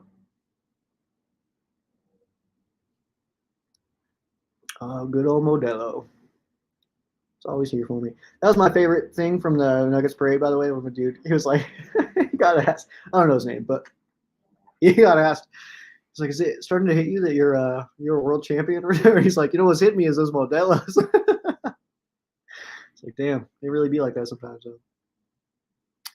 Our cap room is going to be crazy in 2024. I'm hoping Snead makes some magical moves. Dude, next year is going to be exciting. I think the next offseason will be a fun one. I'm really excited to see what the mindset is as far as making moves. Because this year it feels very much like a development year for the Rams, like I've said a bunch of times. But it feels like this year we're trying to know who's good, who's not. Like, let's take a second. Let's figure out who of these young guys is really going to stick out. And that's part of the reason why I'm so excited about this year, is because it feels like we're in a position now where it's like we don't have a bunch of superstars and stuff like that. So like the conversations going on in those team meetings are basically like, any one of you guys could be the next guy. Any one of you guys could be the starter this year. Who wants it? Go show it. You know what I mean? And that's what excites me about it, because we can talk about that we don't know these guys as much and stuff like that all we want to, but simple fact is these guys made it to the NFL. They're good football players. So who's going to take that leap and kind of just like really show up and go big, you know? So That's what I'm excited about. Is it going to be like I'm pumped to see Daniel Hardy. He's kind of like one of my picks this year. So, and then I don't know. Let's because we have also. Oh, I just pull up the draft class here.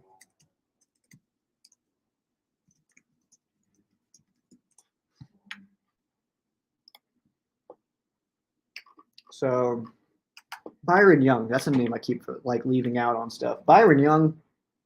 That guy legitimately could be incredible. Like him and Daniel Hardy might be like our two guys on the edge and be super sick. Like that's absolutely a reasonable thing.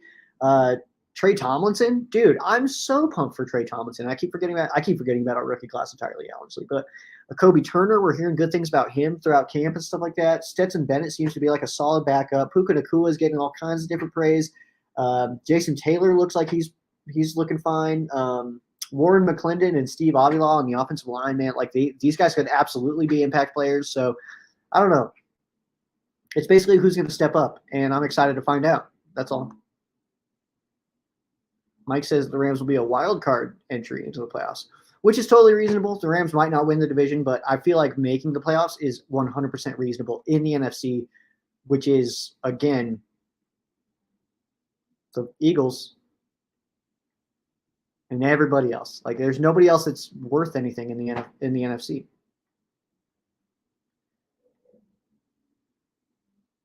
This is just facts. Scott's just spitting facts out here. He's a rookie and won the Super Bowls rookie season. Yeah, it was a good year. 6th overall. Yeah, I think I was 6th, right? Somebody will correct me if I'm wrong. That always happens. Let's see.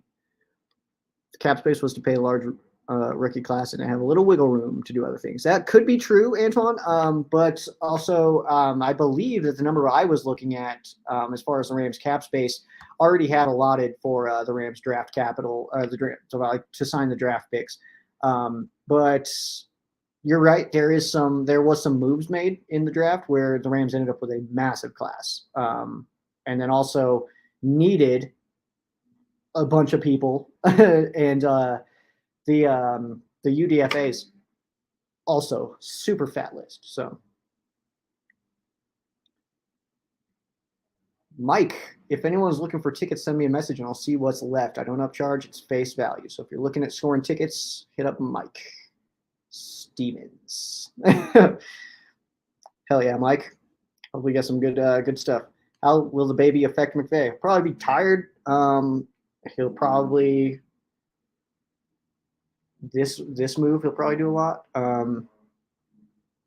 It's so hard to say, man. I don't have a baby. I have a cat. I don't know. I don't know how babies impact lives, really. I'm sure it's a lot, but like I don't know. I just wake up every day at like noon and then mosey myself to work where I make like fart jokes on the radio. So I imagine a baby would change my life quite a bit. So for somebody who's a head coach of an NFL team, I'd imagine it'd be pretty good. I don't know how to answer that. Do you think St. Louis deserves an NFL team?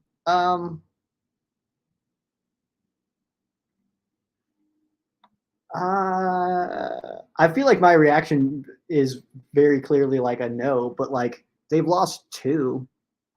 And I love that they support the Battlehawks. That's awesome. But like, let's also not pretend like that attendance there didn't get real rough near the end of the Rams time out there. People tend to do that where they're like, see, St. Louis supports a team. And it's like, yeah, new ones. Like after they've been here for a few years and they're not winning anything, then the support kind of dissipates, which is fair. That's kind of what happens. I get it. But like, and like you can see, obviously at SoFi, there's attendance issues in different capacities, whether that's not full or opposing fans being blown out. But also that I see in a different way because it's a tourist city. You know what I mean? Like I'll use Peyo's example. Peyo had the example that when he went out there for the Falcons game, he met Falcons fans, and they literally decided that they wanted to go see LA. They wanted to vacation in LA, and they decided, because they're Falcons fans, like, oh, might as well just wait for the Falcons game and we'll plan our vacation around that time. And then that's when they went. So it's just different from LA to St. Louis. I don't think they're very much apples and oranges. St. Louis and LA are such different cities that like for people to compare them is so ridiculous. Like I feel like you could compare like LA and Miami. That would be a reasonable comparison, I think. But LA and St. Louis are so vastly different that just seems odd to me to make that comparison. But do I think that St. Louis deserves an NFL team? An NFL team? No. That's all. And I'm not trying to trash a city. I'm sure St. Louis is awesome, but I don't know. It's they clearly did not have the support originally. They also shouldn't. Okay, can we just point out the fact that the Rams should have never been in St. Louis?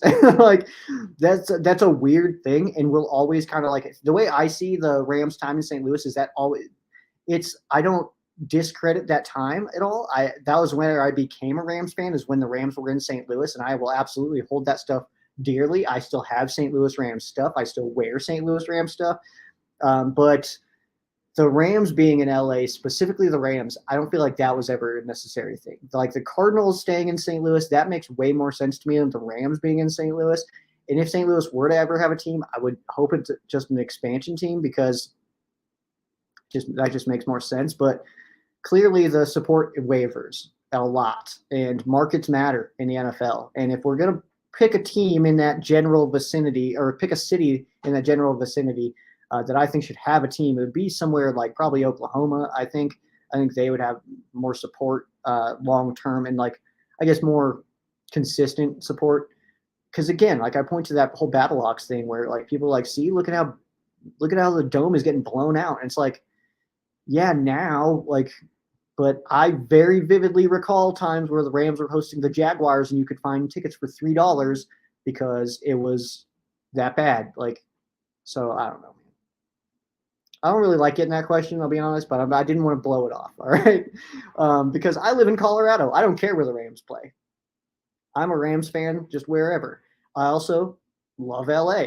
LA is so fun. Have you been to LA, guys? It's so sick. It's so much fun out there. Bo, will we keep Sean? Will we keep Sean if we wait another year? If we wait another year for what? Not enough information. Keep in mind, while you're commenting, keep in mind, I'm seeing these comments way after you're posting them. $600 for 2 for SoFi games, for parking, decent seats, food, drinks, merch. I'm not planning to go to any games this season, but bought tickets for the Rams. Awesome, man. Hell yeah. It'll be a fun time. Going to games is so much fun. I absolutely love SoFi Stadium. It's an incredible time out there. Everybody's great. The tailgate is incredible. The RWO guys are sick. The Rams World Tour guys are so sick. Like, it's just a great time, man. I have so much fun out there. I feel so at home at SoFi. You know what I mean? Like, being born and raised out here in Colorado, SoFi Stadium is just like being out there, being out for that tailgate, man. Like, and it's so funny too, because I don't know. It's just so comfortable out there. And it's all these people that I've known for years and who have listened to my show for years and stuff like that. But I've not a lot of times I'm meeting people in person for the first time, and it's so much fun to me. So much fun. So much fun. It's like meeting, is it Gary? Jerry? Feel free to correct me there. I feel like a jerk for not knowing that. But yeah, it's just like meeting people out, man. It's just so much fun, especially like people who have just listened to the show for a long time, and just makes it fun. Can you make an argument that I'm the most physically gifted quarterback to ever play in the NFL? Well, I'm assuming you're not the real one. So no, I can't make an argument that you're the most physically gifted quarterback in the NFL. But for Patrick Mahomes specifically, I mean, yeah, mad athletic, great arm. He makes things happen. Very exciting. Plays are rarely over with him. I would be really curious to put him on a team that didn't have sick wide receivers or also a sick offense, but that's just me. Maybe he would be awesome. He's pretty casual with the football, which can lead to turnovers. I think that sometimes defenses give up on plays when his wide receivers know not to, and that helps him out a lot. But yeah. The Eagles will not repeat. Yeah, probably not. I think last year was a bit of an anomaly with how well the Eagles were how well they played last year. I don't know. There was something about the Eagles last year that was like they're not going to do this. But it was also the NFC was so lame that it was like, well, if anybody's going to stop them, it's the Niners, and I definitely don't want to see that. So, thank you, Ron, if you're still here. Finger guns. Who needs a new stadium? Who are you talking about, Ron? If you're talking about the Rams, you're lying to yourself and to me. And you can lie to me all you want to, but don't lie to yourself. That's not okay.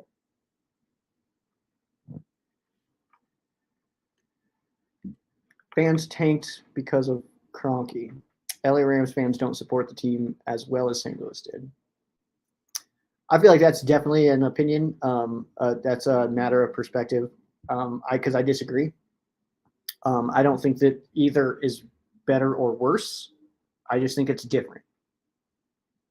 This is not we're not going to get into a St. Louis versus LA thing. I know I'm trying to make this very much about the fans, but that's not going to be the thing because the Rams have been in LA now for a while. Back to LA, they've been away from St. Louis for a while. So that conversation, I'd like it to be done. I'd like it to disappear now. Nobody's like,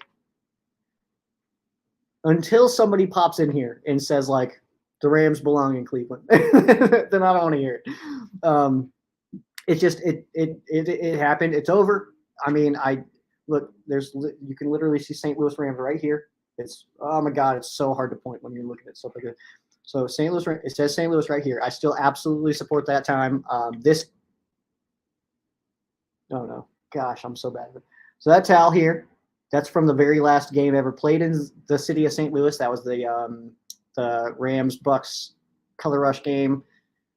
I just remember James Laurinaitis being in the tunnel wearing his yellow and was like, dope, like so sick. So, but I don't know, man. It's the St. Louis times. They were awesome. I had a great time. That's where I became a fan, but it's not about whether St. Louis was better or worse for the Rams. It's not. They were there. They had support for a while. That support wavered and went away, and now they're back in LA. I don't know what else to say. Mike says St. Louis is a baseball town. That's absolutely true. They love their Cardinals there. Also a big hockey town. The Blues are incredible. The Blues, obviously. Oh, that's right. Okay. I knew it, man. I knew it. It's been a while. December was a long time ago, right? But yeah, I don't know. St. Louis is fine, man. I've no St. Louis beef, but I am not mad that the Rams are in LA. I don't know what else to say about that. Thinking about going to the Seattle game. Oh, in LA. I don't want to go to Seattle. I like being the road fan sometimes. That's a fun event to be the opposing fan. Like being in Green Bay was a blast, mainly because being in Green Bay, those fans were incredible. And I know not everybody has the same experience as I do. Everybody's got a different perspective on things, but like those Green Bay fans were great. Every single person out there that I encountered was incredible. We had a great time out there. The game I wish would have gone better, but it was really cool to watch like Baker Mayfield's 100th career touchdown pass. And that was to Tyler Higbee becoming the Rams all-time leading touchdown scorer for tight ends in team history. That was really cool as well. So I don't know. I like being the opposing fan because it's very much like you against the world. Like I feel like even more ingrained in my Rams fandom when I'm the opposing fan. You know what I mean? Like it's like I'm here with them. Like they're just like on the enemy side. I love that. It's so much fun. But also being in LA, just being home for it, man. Like it's so cool when you get like there's that photo that I have that is it's one of my favorite photos of all time. Let me see if I can find it here and like lame share screen for you. But there's a photo that I have, and it's so funny. It's from when they do the So let's see if this pop up. So it's when they do, try to see it too.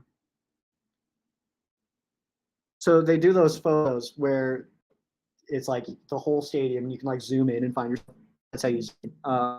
And then So I zoomed in on myself, and then I'm like losing my mind. Like you can see me, I'm just like I'm losing my mind. You zoom out, there is not a single player on the field. So I'm so curious as to what was going on, but in my brain, it's like, oh, it's got to be the whose house, Rams house thing. Like it's got to be that, right? Like, and I just love that environment. Like you're there with all these Rams fans and stuff like that. The tailgates, like I said, were so much fun. It's incredible, and it's just so much fun to be in LA. Like walking up and down Venice Beach, even I was like. Being a Colorado dude, I think that's a big part of it for myself. It's like, is being out in that area, just kind of like looking out over the ocean and stuff like that. It's just incredible. So much fun. So much fun. So yeah, it's I'm looking at the Seattle game or the Seahawks game in Los Angeles. Oh, that's the one I would like to get to. Probably be a short trip. Honestly, I typically do pretty short trips for these.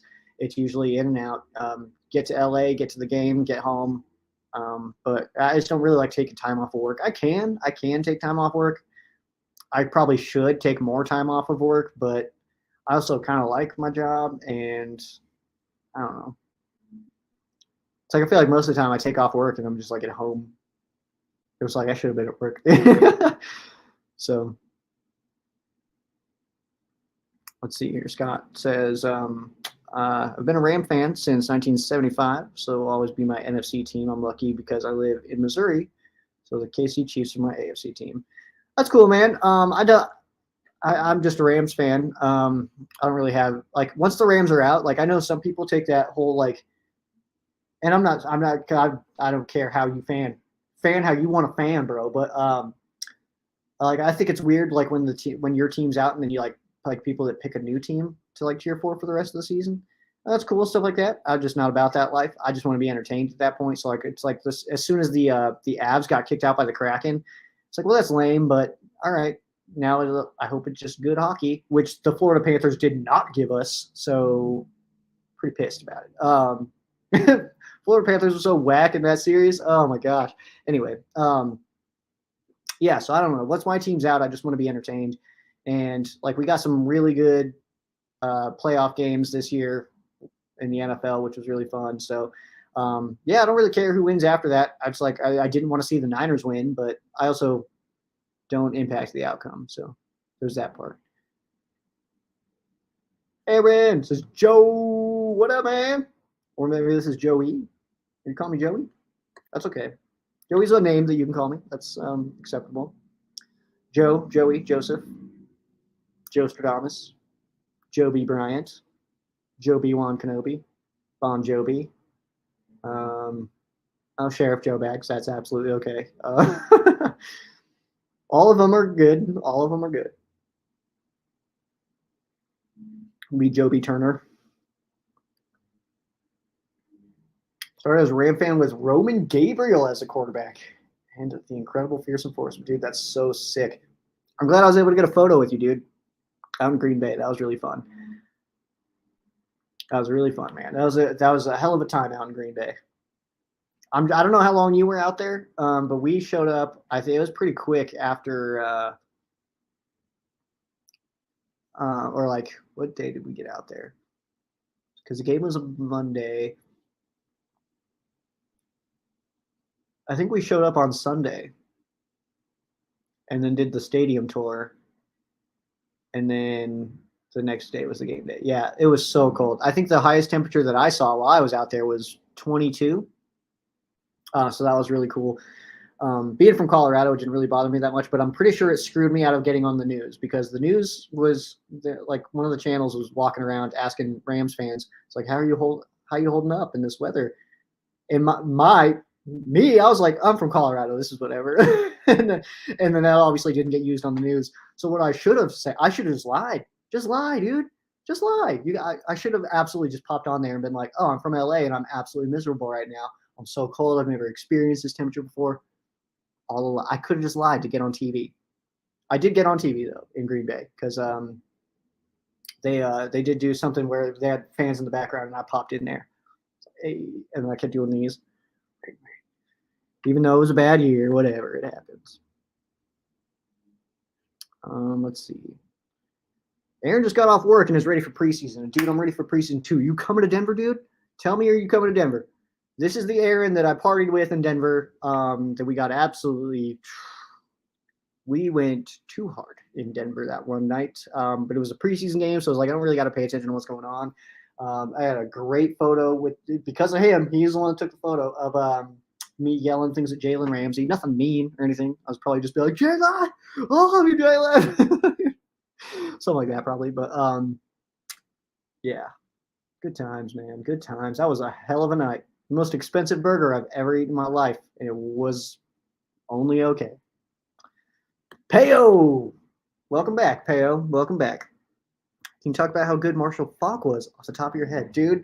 Marshall Faulk was incredible. So it was one of those. He was one of those players where, like, anytime he touched the football, you just like something incredible was about to happen. I felt like that kid from The Incredibles, where every time it was like, what are you waiting for? It's like something incredible to happen, I guess, because whenever Marshall Faulk would touch the football, something incredible might happen. And the way that he was able, the smoothness of his run style, man, that's what absolutely got me about Marshall Faulk. Why he is my favorite player of all time. Why I love watching him. It's just the way he turns, like the way he cuts and stuff like that. He makes people look absolutely silly out there, but he does it so smooth, and he doesn't look like he's really trying that hard in a weird way. So it's so, I don't know, so interesting to watch. And then obviously great pass catcher out of the backfield. His ability just to see the field, like even as he was running a route, he could see the field really well.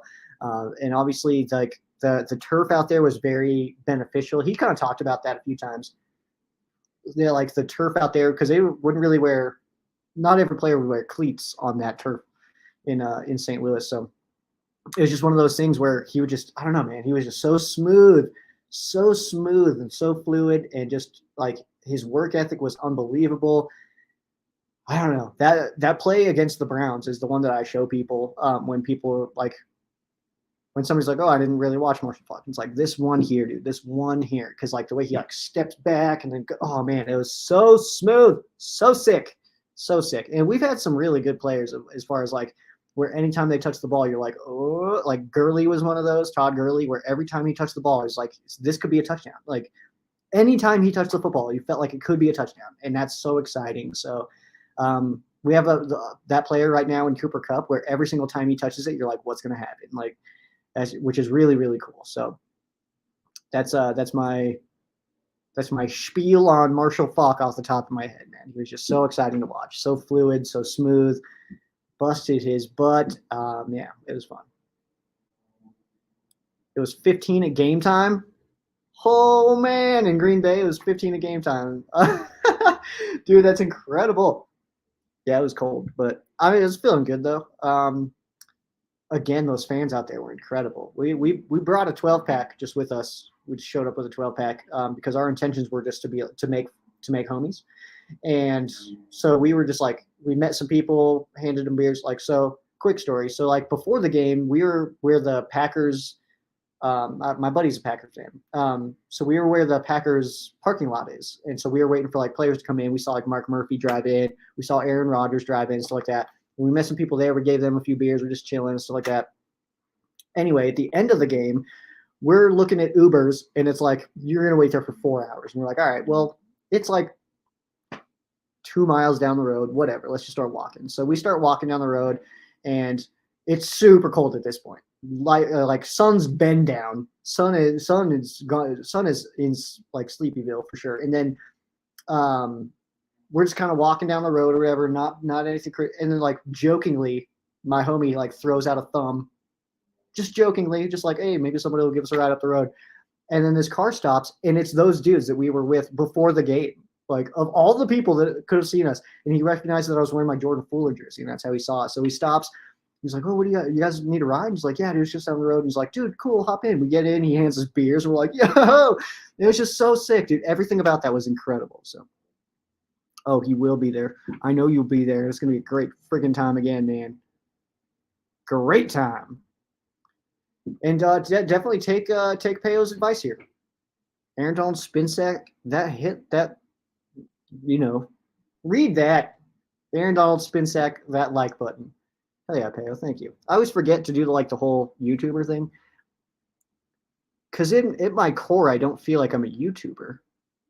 Like, I don't feel like my personality is a YouTuber, because that's a very specific kind of person, I think. So, like, does that make sense? I don't know if it does or not. So, like, I don't know. I can't do the whole like, before we hop in, make sure you like, subscribe, hit that notification bell so you don't miss an episode. Without further ado, and then like get into the thing. The without further ado gets me every time. You don't gotta say that, all right? There's other ways to say those words. Say it in a million different ways. Mike has a question here. Will McVeigh play the starters in the preseason? I'll be shocked if he does. It's been a thing where it's worked out that we don't play our starters in the preseason. I'll be shocked if we see Matthew Stafford. I'll be shocked if we see Cam Akers, Cooper Kupp, Aaron Donald. Like all these guys, I don't think will play in the preseason. What will get us here as far as like will starters play in the preseason is that like we have some positions that don't have starters yet. So I think we will see some position battles for starting jobs. What we're not going to see is clear-cut starters play in the preseason. We're not going to see Rob Havenstein, Aaron Donald, Matthew Stafford, Cooper Kupp, Jordan Fuller, probably Ernest Jones if I had to guess, Van Jefferson. Like there's a bunch of names we're probably not going to see in the preseason at all. But I think we will see guys like Hardy and Byron Young and Trey Tomlinson and Puka Nacua. These guys who will probably have a big impact this year. We'll probably see them still though in preseason just to get them some extra reps out there, get some practice reps in, which is always obviously very good. Falk was incredible. He could run, catch, and block. Without him, we don't win that Super Bowl 100. All right. Very true. Very true. I was a Falk fan before I was a Ram fan. He was my childhood hero. I can absolutely say the same. I watched Marshall Falk before I considered myself a Rams fan. I thought that guy was incredible. Big fan. Big fan. I thought he was awesome. I think part of it, I don't know, maybe I'm connecting some things in my brain that aren't real. But because he played at San Diego State and my dad is a Chargers fan, I wonder if that had anything to do with it. I don't know. I don't actually know that. Outrun him and run him over. Dude, he was incredible. Unbelievable. Yes, watching Marshall Falk highlights is absolutely therapeutic. And it's just so smooth, man. Again, he was so exciting to watch. It was fun. Then I'm in St. Louis at a store at Christmas time. Dude, that's really cool. I've heard differing stories about interactions with Marshall Falk, but that is awesome. It was also snowing at the end of the game, which was unbelievable, dude. So we did the stadium tour the night before, and I know I keep talking about this, but it was such a great day. In Lambeau Field, obviously, just being a football fan, being at Lambeau Field was just very, I don't know. It's hard to describe those emotions. Being like such a big football fan and being in such a historically relevant place. Yeah. And it's like looking out onto the field and it's like, damn, like Deacon Jones has been here. Roman Gabriel's been here. Like, it's like looking at that and it's like on this field, like they've played here. Like it's still the same exact location. And then obviously we went over to our Uber driver beforehand took us over to East High School, which is where the Packers played a long, long time ago. So we were sitting there too, and it's like I looked out on that field and it was like the Cleveland Rams played here. Like holy crap! And because I get very sentimental about stuff like that, so like that's why I love like museums and stuff like that. Is because like I try to really like I don't know, I try to connect myself in those moments really well. So I feel like I'm good at it, but that's also to a fault in some capacities because I have a hard time leaving those places because it's like I don't want to. That feeling that I have when I'm standing there. You know, like when we were out at Lambeau for the first time, we get out of the car for the first time to do the stadium tour, and you have that big, Vince Lombardi statue sitting there, and it's like right away, that was the first thing we saw. We pulled into that parking lot, and it's right there to your right, and it's like, oh my gosh, like we're here. And I don't know, that moment was just unbelievable. So, yeah, unbelievable. It's true. Showcase is going to ESPN with background. Yeah, I'm going to take over McAfee's time slot in a couple of years. How awesome for Pat McAfee that he's going to ESPN now. I don't know. I know some people hate it, but I'm so stoked for him. That is so cool. That's got to be like the pinnacle, man. Because like I always built Ram Showcase in a way where I wanted to eventually become picked up by the team. That was always my goal. I don't know if that's really my goal now, just because of the different iterations that Ram Showcase has gone through, and my own life schedule kind of impacted the way that I do Ram Showcase. But that was always my intention, was that like that hopefully one day they'll be like, this show is the best one. We're going to bring it on with us. And I absolutely like to think that my show is like at its peak was the best. Right now, it's not. And I can confidently say that, but also it's just been crazy. I mean, like I said, I talk too dang much.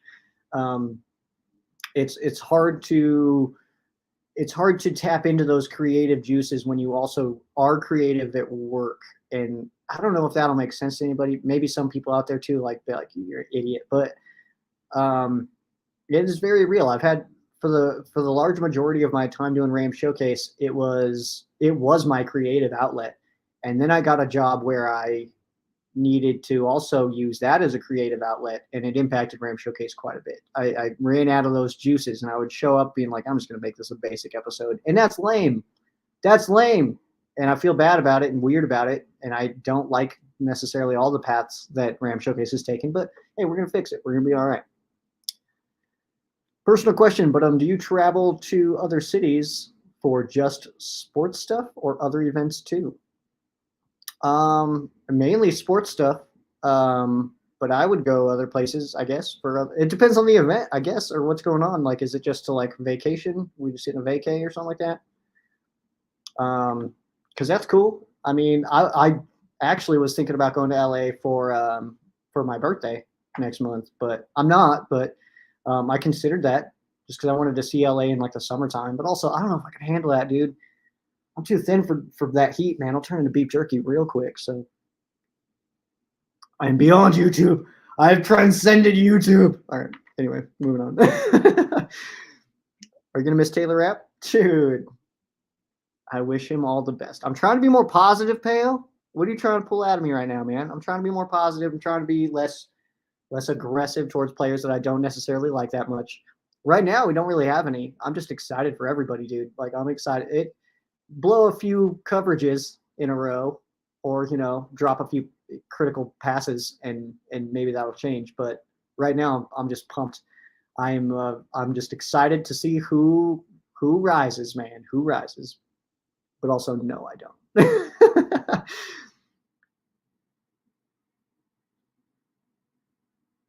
Disagree, Mike.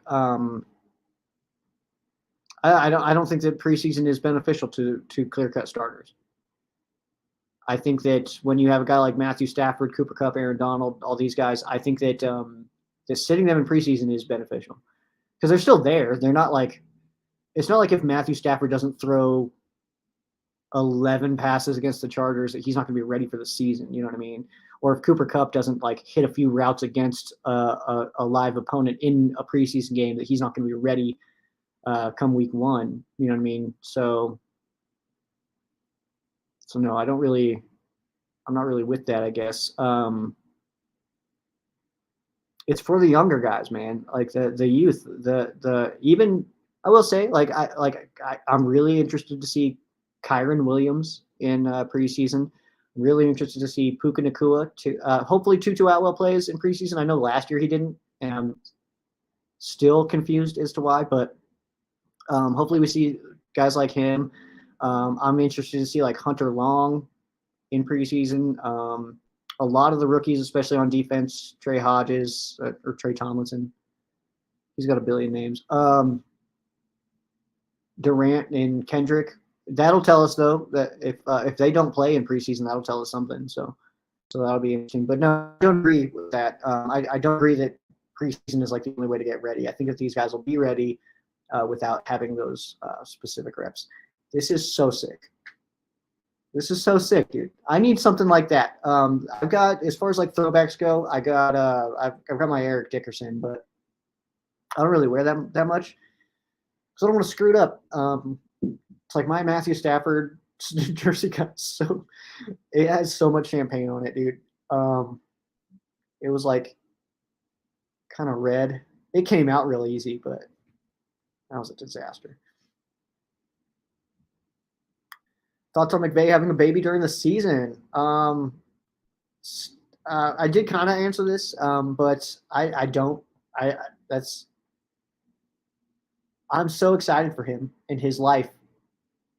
But as far as like from the Rams fan perspective, just well wishes. That's all. I've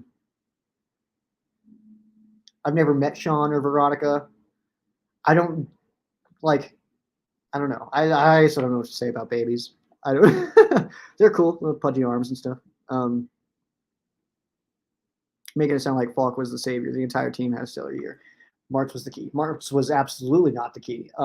Martz drove the team into the ground once he became the head coach, pretty quickly, actually. No, Falk was absolutely part of being. He was a major part of that team, man. I'm surprised at that comment, actually. Obviously, there was talented players around him. He wasn't the only talented player. Isaac Bruce, Torrey Holt. The line was incredible. Guys like McCullum, Pace, obviously. I don't know. I'm blanking on every other name right now, but God, Andy, what was Andy's last name? Andy. I'm a blanking on. Anyway, yeah, obviously the team was good, and Martz as an offensive coordinator was very, very good. But Martz as a head coach drove the team to the ground pretty quick after that. And then, but yeah, Marshall Faulk absolutely had a major part to do with that Super Bowl. I don't think he. I don't think that he. I don't know if the Rams win the Super Bowl if Marshall Faulk's not around. I think that the Rams also. I will say this: I think that the Rams win a Super Bowl if Trent Green doesn't tear his ACL. I think Trent Green, talent-wise and skill-wise, was absolutely at that time. We're looking back into this year, talent-wise, skill-wise, absolutely along the lines of Kurt Warner. I mean, Warner came in and was awesome, of course, and did a good job, but yeah. Let's see, where am I at here? Can Cooper have a year like 21? Dude, I hope so.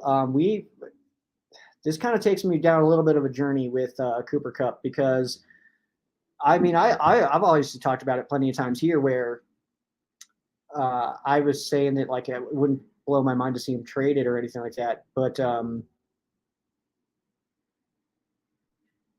obviously we saw when he's healthy and he does make it the whole year, he's unbelievable. That dude is amazing, but the injury concern was a concern, and that obviously bit him again last year. So can he have a year like he did in 21? He absolutely can.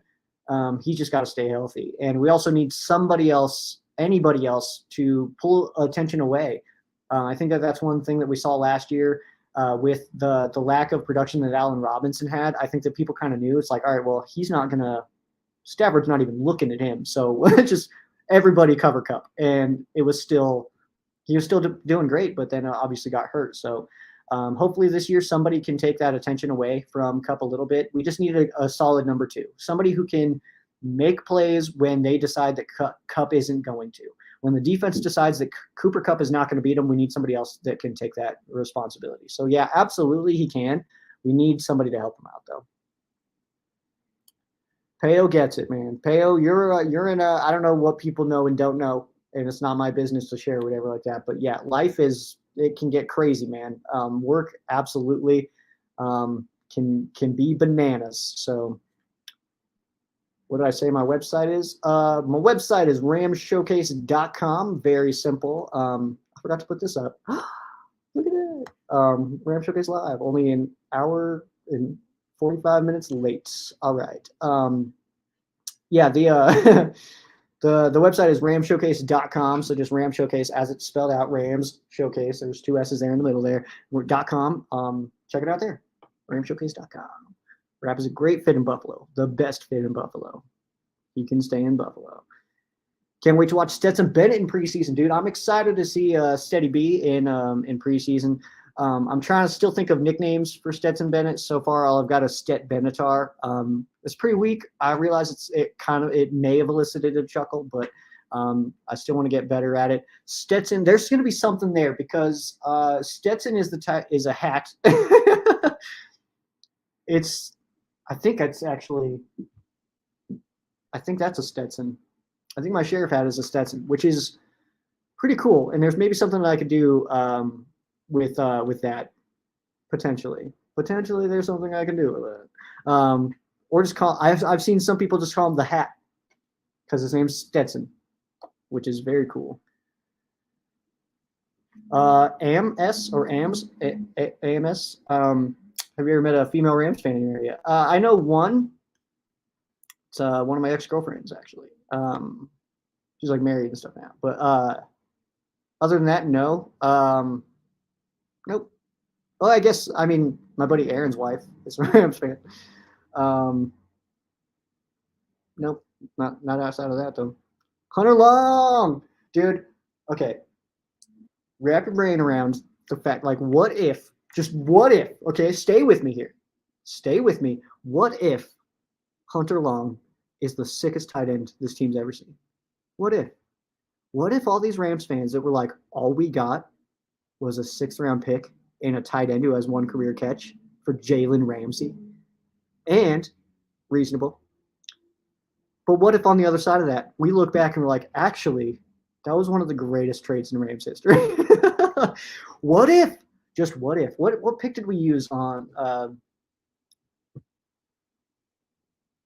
I'm going to look this up real fast. Unless somebody knows, feel free to comment. I'm trying to find what number pick we got for Jalen Ramsey.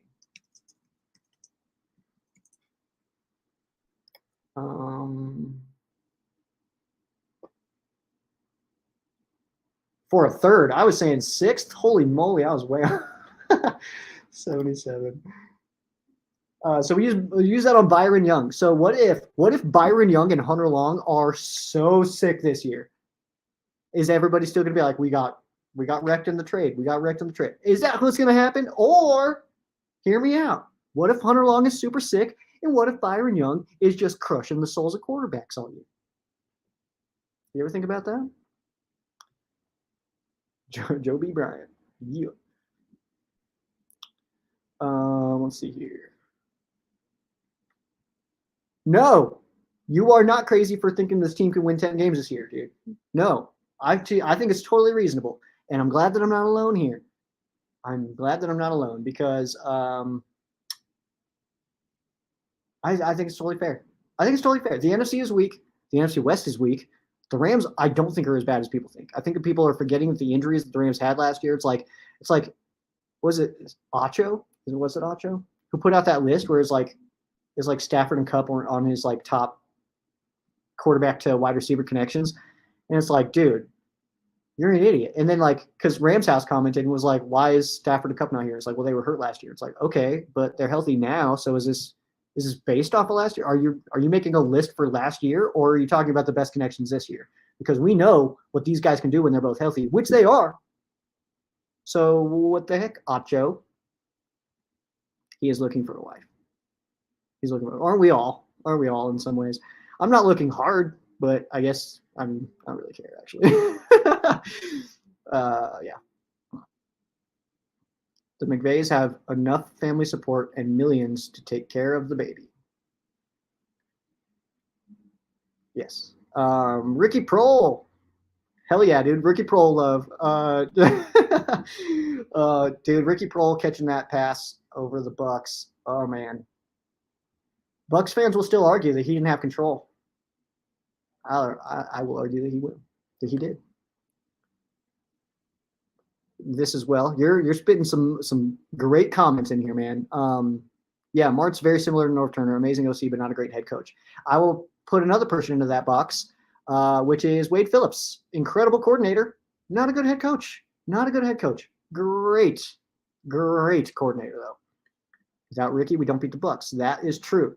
That is absolutely true. The Bucks did a very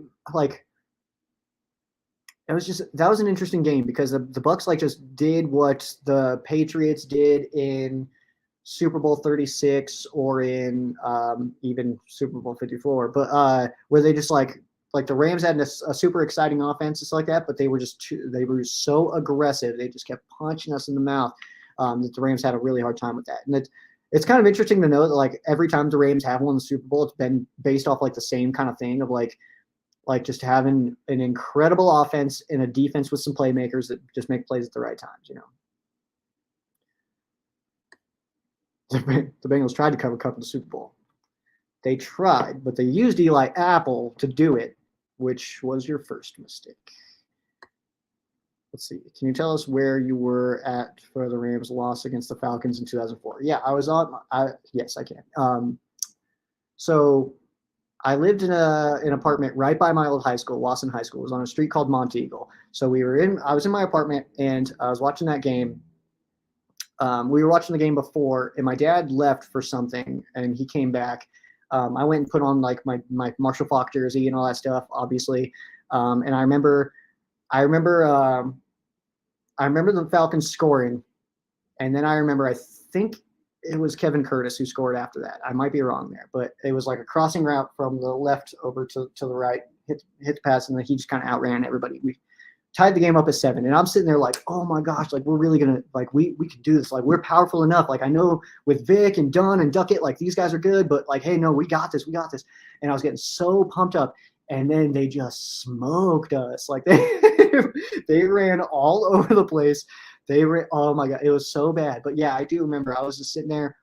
I was sitting on the recliner in my living room at my apartment on Monteagle out here in Colorado Springs. And I just remember sitting there just like, because I remember the week before that, I was at my mom's house for the Seahawks game and we were getting home late.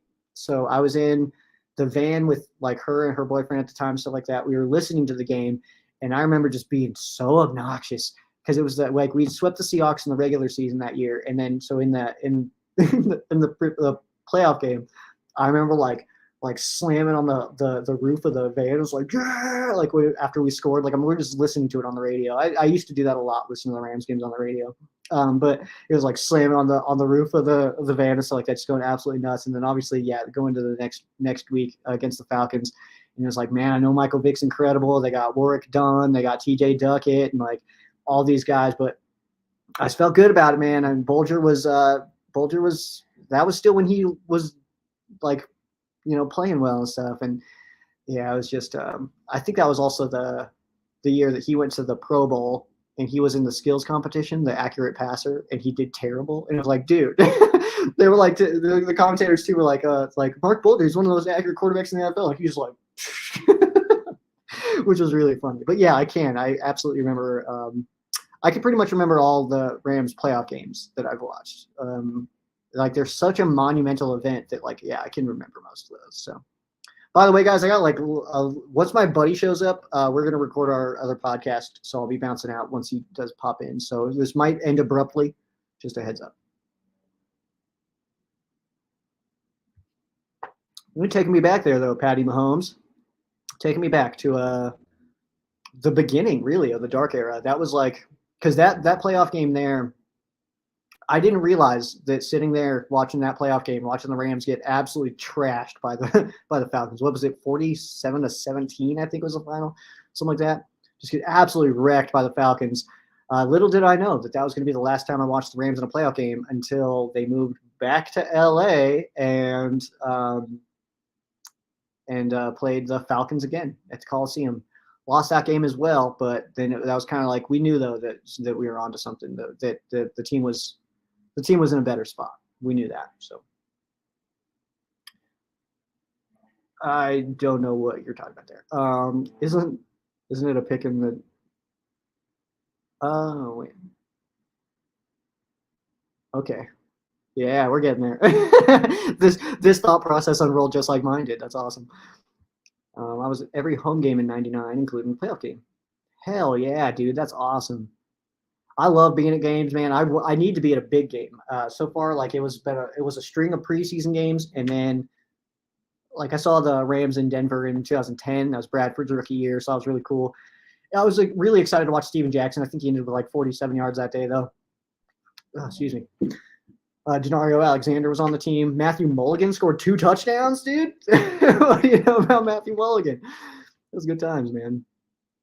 Yeah, that was after that game in 2010. That was when Josh McDaniels got fired from the Broncos, and then he came to the Rams 2011. So we got him fired and hired him, which I thought was pretty cool. Would you trade a first round and a third round pick for a stud player in order to have a shot at the Super Bowl this year? Bill. Thanks, Bill. Nah,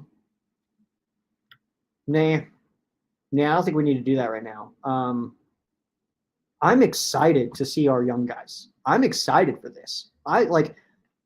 It's cool to go into the year knowing that you are a Super Bowl contender, and I definitely would never want to take that away. Like, obviously, it's cool as hell to like having seen this team win a Super Bowl as a child and now as an adult. Like, I was like 9 when they did it first, and now like I got to see it when I was 30, I think, whatever. So like, yeah, 30. So it's cool to see like now a Super Bowl or whatever like that. But also like, there's something to be said about all of it though. Like, it's so much fun to go into a season knowing that you are competing for a Super Bowl, but it's also really fun to go into a season being like, I hope if this guy has a good year, and if this guy does this, if this guy can stay healthy, I think we can be all right. Like, I think that's also exciting, and it's all very much journey to me. It's not just about getting to where you want to go, which in all of our cases is the Super Bowl, and that's obviously awesome. And yes, we want to get to the Super Bowl every year. It's not going to happen every year because 31 other fan bases have that same mindset. So it's very fun for me to go into a year knowing that like we're watching for certain things. We're watching for these young guys to see who pops and to see who takes advantage of this opportunity, because we have a sweet opportunity right now. As far as like the perspective of our draft class, I point this way because I have it up on my screen, but like the perspective of these draftees, I would be thrilled if I'm one of these guys. If I'm Nick Hampton, I'm stoked that the Rams took me because I actually have a shot to make this team. If I come in and bust my ass year one, I can do this. You know what I mean? So I think it's just a cool situation. That's what surprised me about the bringing in Tyler Robinson, or mix of names over here, Tyler Johnson and Demarcus Robinson. Is it for them? It's like that feels like an uphill battle. And did they just look for a team that they could put some tape on and try to sign somewhere else? Like, did we sign them just to cut them? Did we sign them to cut Tutu? Did we sign them to cut Benny Sco? Like, I don't know, but we can't keep everybody. And that's the thing. But either way, man, I'm excited. It's just going to be, I don't know. So no, I don't think we need to do that right now. Also, who would it be? You tell me. Who would you want to see a first and a third traded for so that we could get an awesome player that could push us to that limit right now? Because I don't even, one player is not going to. I think that the way that this team is set up right now, I don't think adding one player is enough to do much damage right now. We've got our core in place. We've got Cam Akers. We've got Matthew Stafford, Cooper Kupp, Aaron Donald, Ernest Jones, Jordan Fuller. We've got our core. I just don't think that adding, I don't know. I guess I would, that's what I would need is who would you add to this team to be that awesome? Also, nobody wanted to jump on with me today, and that's totally okay. But just also know that is absolutely okay. You can 100% hop on with me. I keep sharing the link, and we can do that as time goes on as well. Whether that's just to pop in, just to ask me a question, and then bounce out. Whether you want to have a quick little 15-minute chat, you just want to ask me some questions, you want to give me a topic that you just want to hear me talk about for a little bit, but then also bounce it off of you. Because I know sometimes like this, I feel like I'm just talking into the ether, and so that's why I wanted to get a live stream anyway, to get some good back and forth interactions. Like I get questions, and based on things that I say, somebody asking a follow-up question, stuff like that. It's where I'm going with this. So was that the year Bolger set the Pro Bowl record with 4 touchdown passes? Oh, dude, I actually have no idea if it's a record still. I haven't watched a Pro Bowl. I couldn't even tell you the last time.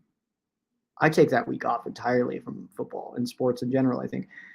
The Pro Bowl is the lamest thing in the universe. I don't even think it exists anymore. Or is he still doing it? I actually don't know. I actually don't know if they're still doing the Pro Bowl. That's so funny. Yeah. So I don't know if that's still a record or not. Pro Bowl has been something that's like, I think it's just, for me, it's been like, add it to your resume, because when we get to the Hall of Fame and you talk about like, it's 9-time All-Pro, 8-time Pro Bowler. That to me is exciting, but I think I don't know. I think the Pro Bowl should just disappear, and it should just be the all-time or All-Pro anyway. We had a chance to read Kurt's book. I have not. I have a different perspective on Kurt Warner than I think the average Rams fan does, and I'll leave it at that. That's all I'm going to leave it at. I don't dislike Kurt Warner. he was a Ram for such a short time. And I think people forget that because he did win a Super Bowl for this team, and that's obviously awesome. He's one of 2 Super Bowl winning quarterbacks for the Rams of all time, so that's obviously incredible. I don't disrespect him in any way. He was a Ram for what, 3 years, 4 years? It was very short. What was this? Do we have a shutdown corner this season? I didn't even read it. We'll see. It's hard to answer that today and right now in front of your face, but we will see, and I think so. I think that whether one of them pops or it's just a good unit is still to be seen. But I love Kobe Durant. I think that dude is awesome, and I think he's in a very good position to have a really good year. I like Darian Kendrick. I like Kendrick more going into last year than I liked Durant, but then Durant had a better season. So we'll see if that kind of ever evens out, or if my evaluation is just terrible, which is reasonable. I'm just a dude in Colorado who talks about the Rams. And then I love Trey Tomlinson. Trey Tomlinson is so sick, and he's already one of my favorite players. I think Trey Tomlinson is so dope. And then I think my buddy's pulling up, by the way, so we'll get out of here in a couple minutes. Yes, and I think it's just an accumulation of them, because I also think that Robert Rochelle is incredible. So who do you think steps up as a number 2 this year? Van Jefferson. Van friggin' Jefferson. That guy's awesome. And I think he's in a position to take a leap this year as well. All right, guys, he's walking up my stairs right now, so I'm going to go ahead and bounce out of here. Thank you so much for hanging out with me, though. This is going to be every Monday, every single Monday. I'll get as much notice as I can as far as the timing goes, because that will change as each week. So he's knocking on my door. So that'll change every single week. So just thanks for hanging out, and keep up with that. At Ram Showcase is where you can follow me, at Sheriff Joe Bags, obviously, as well. And then ramshowcase.com is also where these streams are going to start living. That'll be next week when I'll start embedding them there, though. But thanks for hanging out, guys. Peace.